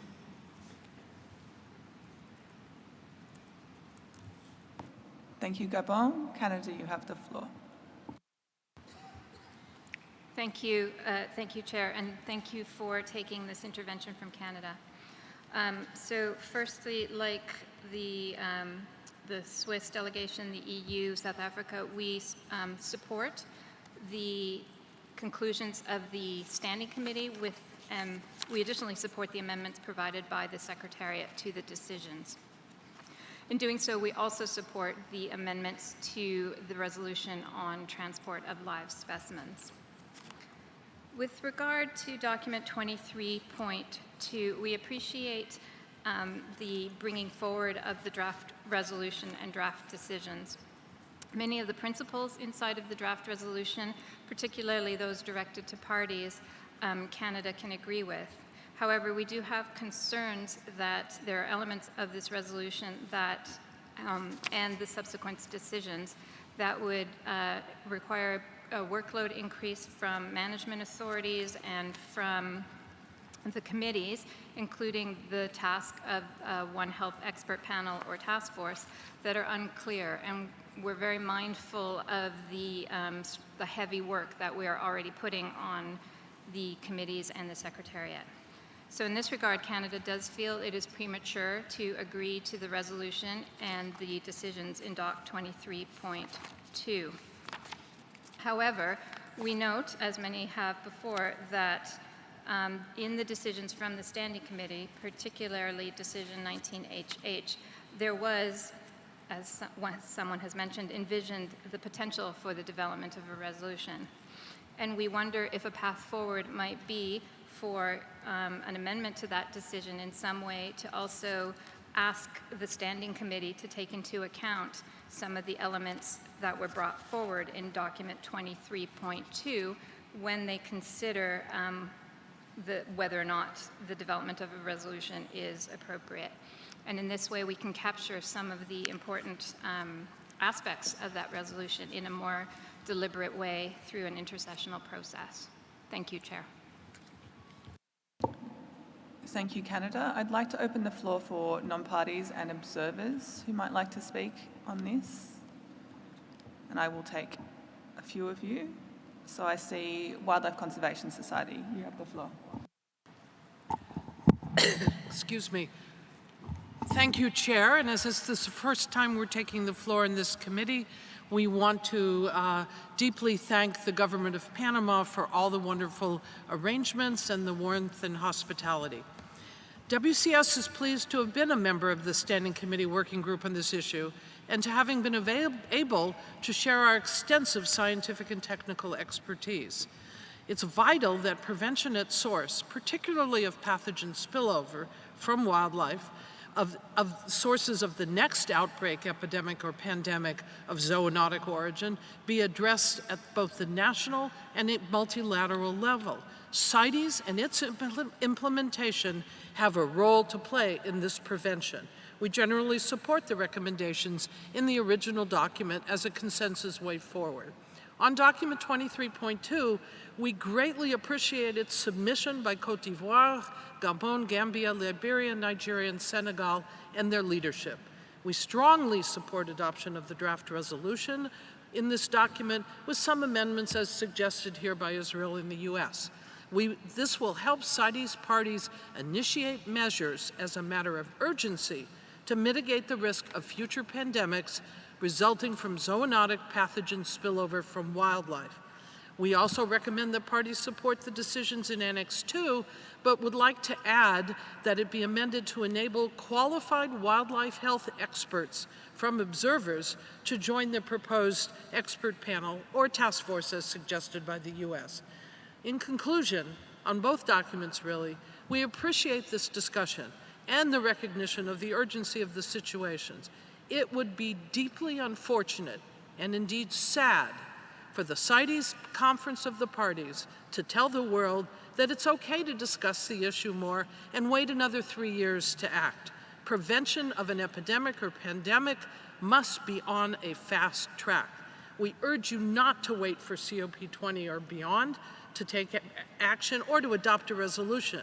There's a tendency in CITES that we all know to push some issues to the next COP or the one after that. But COVID-19 has taught us all there should be no delays on this issue. This is not premature. We owe it to the 8 billion people on our planet particularly the most vulnerable, to do everything we can to prevent future epidemics and pandemics of zoonotic origin. Thank you very much. Thank you, WCS, and I apologise, CMS, I didn't see you before I gave WCS the floor, so CMS, you have the floor. Thank you, Madam Chair. On behalf of the CMS Secretariat and in view of the joint work program between the CMS and CITES Secretariats, which was approved by both convention standing committees last year, we wish to share information about 3 institutional mechanisms within CMS which present opportunities for collaboration between CITES and CMS towards reducing the risk of pathogen spillover or zoonotic disease transmission. First, the Scientific Task Force on Avian Influenza and Wild Birds was established in 2005. The CMS Secretariat is one of the 2 conveners of this task force, the other being FAO. It brings together the best scientific advice on the conservation implications of avian influenza, including the role of migratory birds as vectors of the disease. It also issues advice on the root causes of avian influenza epidemic, measures to combat it, and potential early warning systems. Second, the Working Group on Migratory Species and Health was established in 2021 to replace and build on the Working Group on Migratory Species as Vectors of Diseases, which was established back in 2007, to make recommendations regarding the nature and extent of risks associated with diseases in migratory species. The new working group will advise CMS parties in matters including pathogen spillover and zoonotic disease, other issues related to health of migratory species, and engaging in One Health and other initiatives. Third, under direction from the CMS COP13, the CMS Standing Committee designated a COP-appointed scientific counselor with expertise and responsibilities which include the issue of wildlife disease. At the time that both our standing committees approved the joint work program, the CITES COP had not yet taken a decision directed at the CITES Secretariat for work on this issue. Therefore, in order to ensure cooperation on this important issue between our 2 secretariats, we would like to suggest the following text for inclusion in the outcomes on this agenda item. The text would add a new decision after 19BB bis, that would read as follows. The Secretariat shall cooperate with the CMS Secretariat on filling knowledge gaps and identifying effective and practical solutions for reducing pathogen spillover risk from wildlife, and report on the progress to the Animals Committee, the Standing Committee, and the 20th meeting of the Conference of the Parties. Thank you very much. Thank you, CMS. If you could, we'd appreciate you reading again your 19BB bis a little bit slower. Thank you.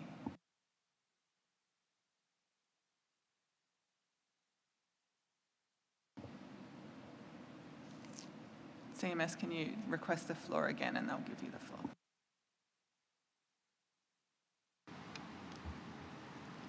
Thank you, Chair. I'll read it at dictation speed.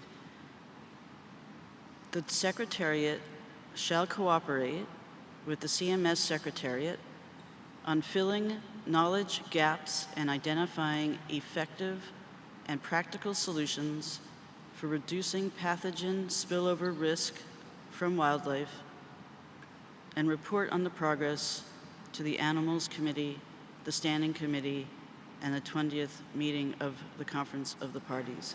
And I'd be happy to email this to the Secretariat. Thank you. Thank you, CMS. That would be helpful. I apologise. There's very few people in this room that I cannot see, but unfortunately CMS is one of them. So I will continue to take observers. Traffic, you have the floor. Thank you, Chair, and congratulations on your appointment here in Committee 2. This intervention is made on behalf of Traffic and WWF. We appreciate the consideration of a draft resolution together with draft decisions here at COP19 with respect to international wildlife trade, reducing risks of zoonotic disease emergence, and One Health, and endorse the proposed amendment to ResConf 1021 on transport of live specimens. The integration of wildlife trade management into One Health partnerships and priorities at the national level by CITES parties is undoubtedly a necessary addition to the enhanced international collaboration and coordination between CITES, the World Organization for Animal Health, and other members of the One Health quadripartite, as recommended in Doc 23.1, noting the useful revisions by the CITES Secretariat. The draft resolution proposed in 23.2 includes several aspects that extend and potentially complement what is proposed by the draft decisions in Doc 23.1 in terms of actions by parties, noting additional suggested text revisions submitted by the USA this morning in InfDoc 73. However, the practical details of such a resolution may need further consideration at this COP, and we recognise the importance of not burdening parties in the Secretariat with unrealistic demands. Traffic and WWF believe that at a minimum, the Conference of the Parties should encourage the inclusion of wildlife and/or animal health agencies and experts, such as existing focal points for the World Organization on Animal Health, into existing interagency approaches to managing CITES and wildlife trade at national levels to enhance an overall integrated risk management approach to trade in wild fauna. If this agenda item moves to a working group, Traffic and WWF would be glad to contribute to the consideration of these important matters. Thank you, Chair. Thank you, Traffic. I'm going to take 2 more observers. I have 2 on my list, and then I will come back to conclude our discussions. I see the flag. I will take the observers, and I will just come back to you if that's okay.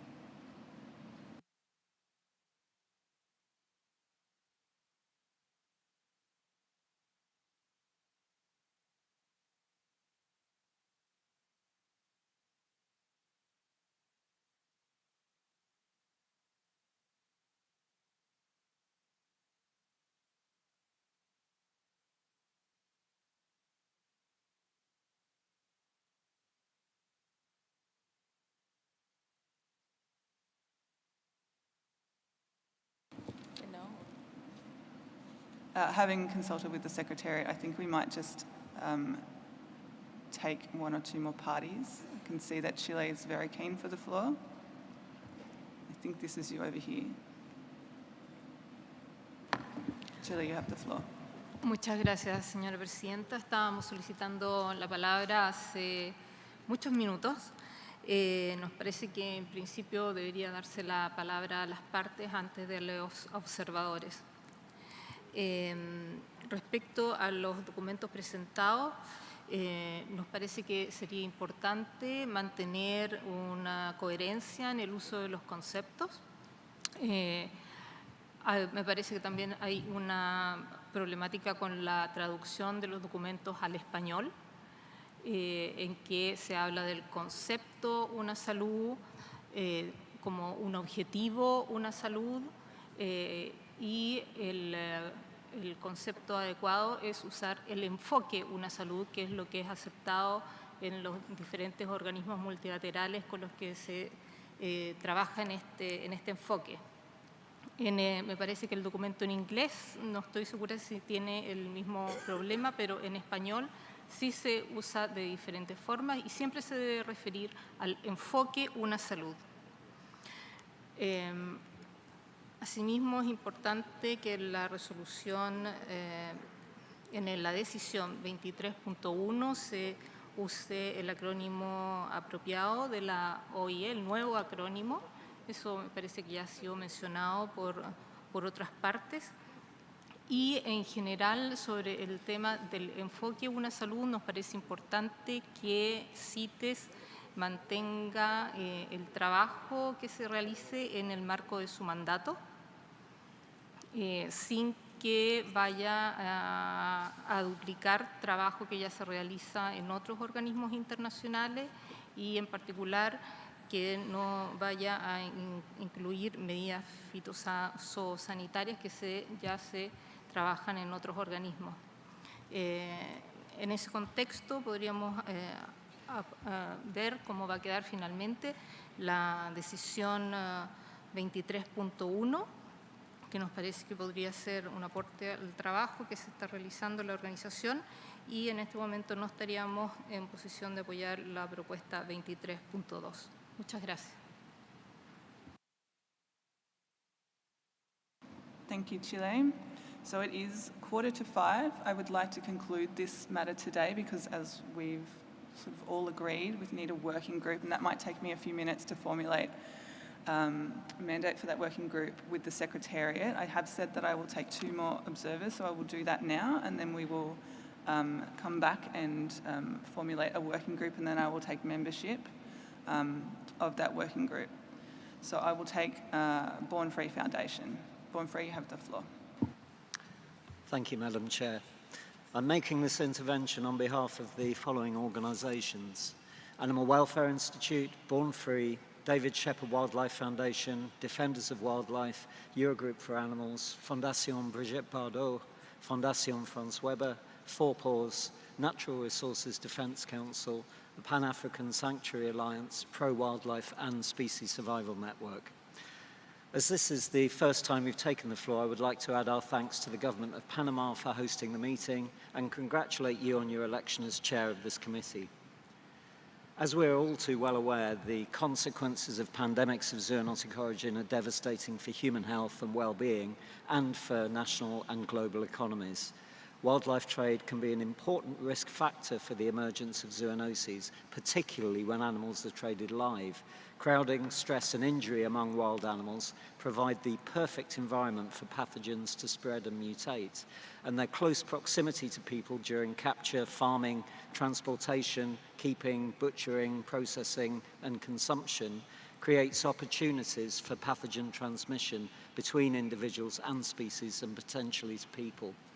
As the International Wildlife Trade Regulator, CITES therefore has an important and urgent role to play in mitigating the risks of future pandemics emerging from CITES-listed wild specimens in trade. The world is watching CoP19 in anticipation of the measures CITES will take. We therefore urge parties to support the adoption of the draft resolution and associated decisions proposed in CoP19.23.2 by 7 West and Central African parties. The document recognises the expertise of CITES parties in the international trade in wild fauna and flora, the importance of implementing a One Health approach to wildlife trade as articulated by the United States, and the need for collaboration on the issue of pandemic prevention between conventions, governments, agencies, organisations and experts from a wide range of disciplines alongside the need for urgency. The adoption of the draft resolution and associated decisions provides an opportunity for CITES authorities to put in place measures aimed at preventing pathogen emergence from traded wildlife, a key component of wider efforts to prevent future pandemics. There is ample knowledge and a growing evidence base already in the public sphere which underpins the need for a resolution to be adopted at COP19. And we would be very interested in joining any in-session working group that's formed. Thank you, Chair. Thank you, Born Free Foundation. I will take Suko SA as our last observer, and then, as I've said, I'll come back and work on a terms of reference or mandate for the working group. Suko SA, you have the floor. Thank you, Madam Chair.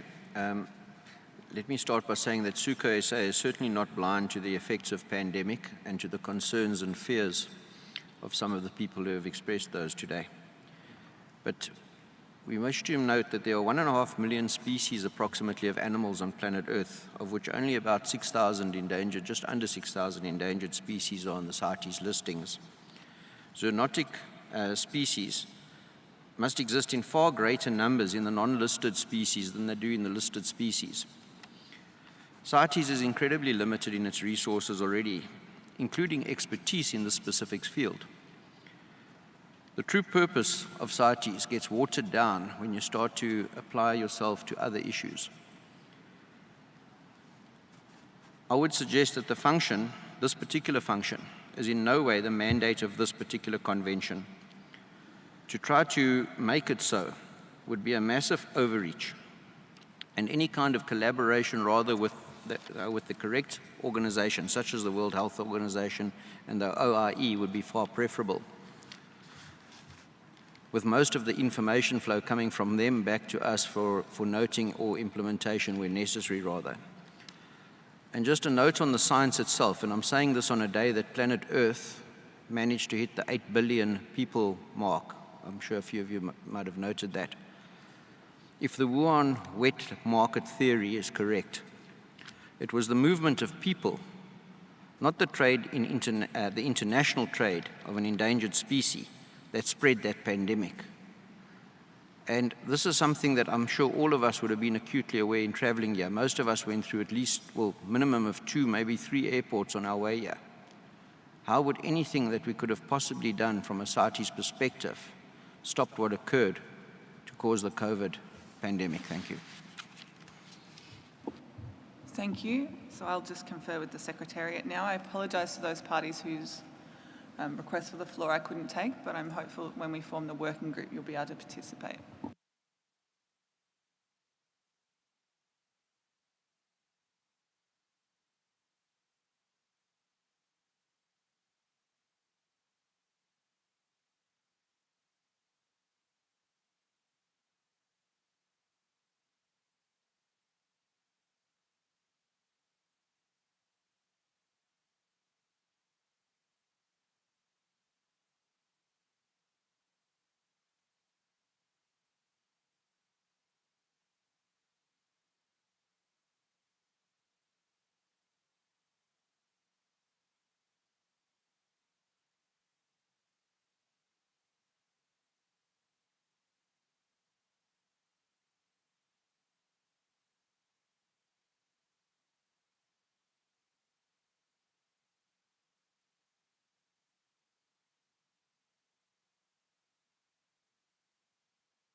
Thank you, everyone.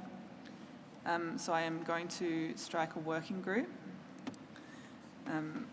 We have drafted a brief instruction to the working group to combine the recommendations in documents 23.1 and 23.2 into a single proposal, taking into account suggested amendments made to these recommendations during the debate. So I'd like to invite, I expect a lot of interest in this working group, so I might take parties first and observers, I will come to you just so that lists don't get terribly confused for us. So parties who would like to be members of that working group, please press your buttons now.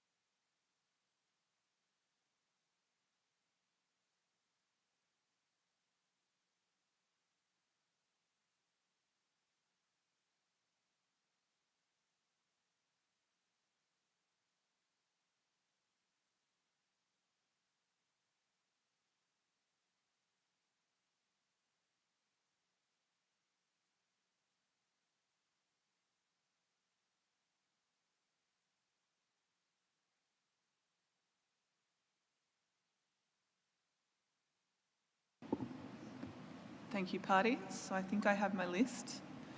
I'll read it out here so you can make sure you're on it. So I have the United States of America, Botswana, the United Kingdom, Australia, Côte d'Ivoire, the EU, Belgium, Benin, it's changed, South Africa, Gabon, Cambodia, Uganda, Czech Republic, Sweden, France, Canada, the Gambia, Comoros, Israel, United Republic of Tanzania, Liberia, and Ghana.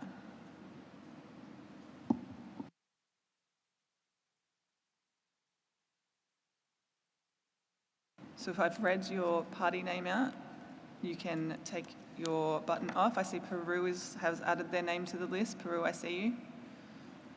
So if I called your name, you are on our list. It helps me if you press your button if I've called you out so that I can see anyone that I've missed. Doesn't look. So I have UK, Gabon, and Benin. You are all on our list.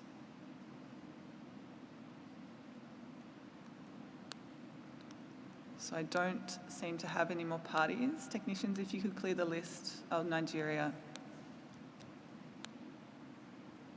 Thank you, technicians. I'll ask observers who would like to join to press their buttons now. Thank you.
Thank you, everyone. We have a very long list here, so I'm going to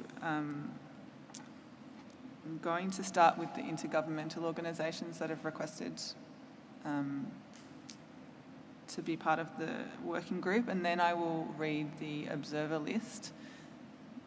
There are a few too many of you, based on the rules of procedure for working groups, and a balanced representation between parties and observers, so we will need to address that. So from the intergovernmental organisations, I have UNEP, FAO, UNEP WCMC, the World Organization for Animal Health, and the UN ODC. Just on the remaining observers, I think I'm seeing the top of the screen here. Technicians, am I? Yeah, that's fine. Can we go back to the top?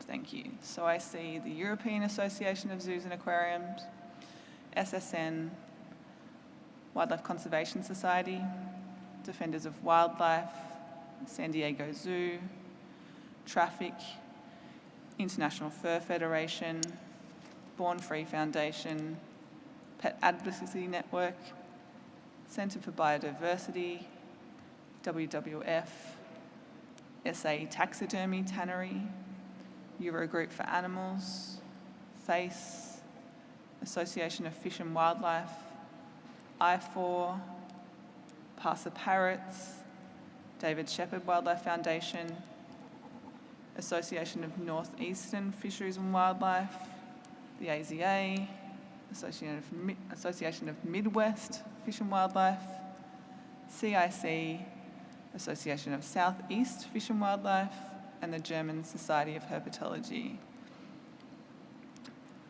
So if there's any way that you can, I would prefer not to have to select who was not able to attend the working group, so if there's any way that you can consolidate with your colleagues, that would be helpful here.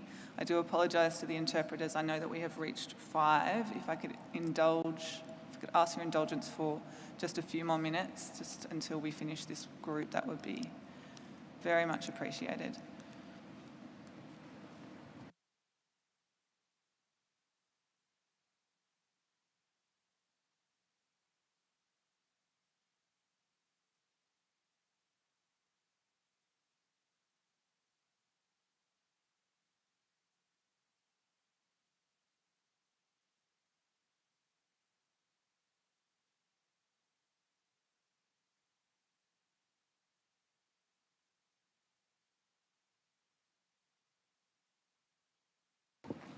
So I'm asking those observers who've asked to join the group that if I've read out anybody, any other organisation who might be able to represent your views on that working group, if you could press your button to come off the list so that we can try to finalise this list. I still have several more observers than I'll be able to take on this working group based on the number of parties that have joined. Thank you. I am seeing some changes. I appreciate it.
I do still need a little bit of cooperation from the observers. We're very close.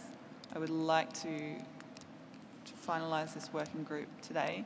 And may I ask, just to save our eyes, if UNEP, WCMC, UNEP and UNODC could press your buttons, because we have you, and FAO.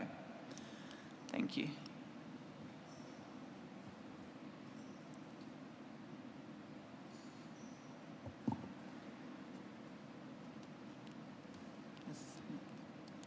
We've done it 1, 2, 3, 4, 5, 6, 7, 8. We might just have to deal with this.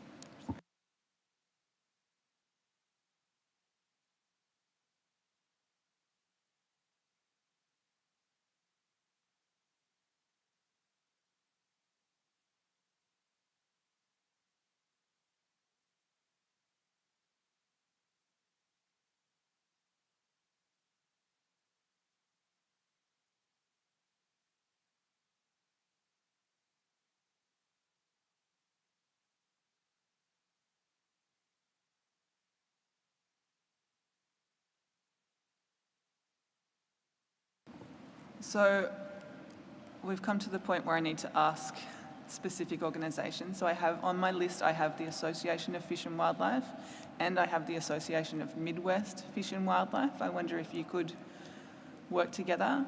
I also have IAZA, San Diego Zoo, and the AZA.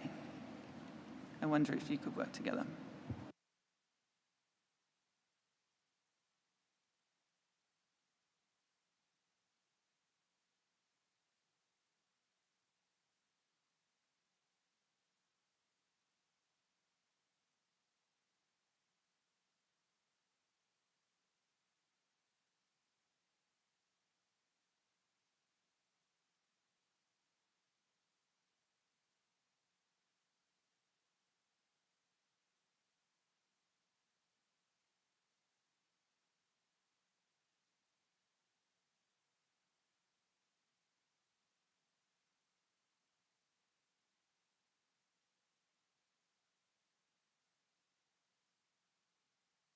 All right, thank you everyone. We have achieved a balanced working group. I will read those observers in addition to the IGOs that I've already added. So I have IAZA, European Association of Zoos and Aquariums, SSN, Wildlife Conservation Society, Defenders of Wildlife, San Diego Zoo, Traffic, International Fur Federation, Born Free Foundation, Pet Advocacy Network, Centre for Biodiversity, WWF, SA Taxidermy Tannery, Association of Fish and Wildlife, I4, David Shepherd Wildlife Foundation, Pro Wildlife, AZA, CIC, and the German Society of Herpetology, and that concludes that working group.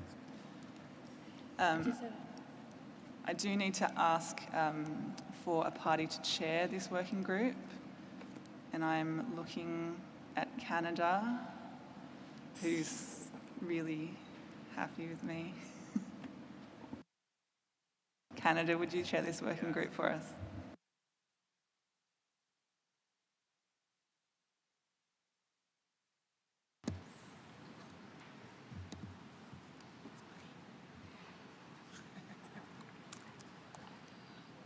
Sorry.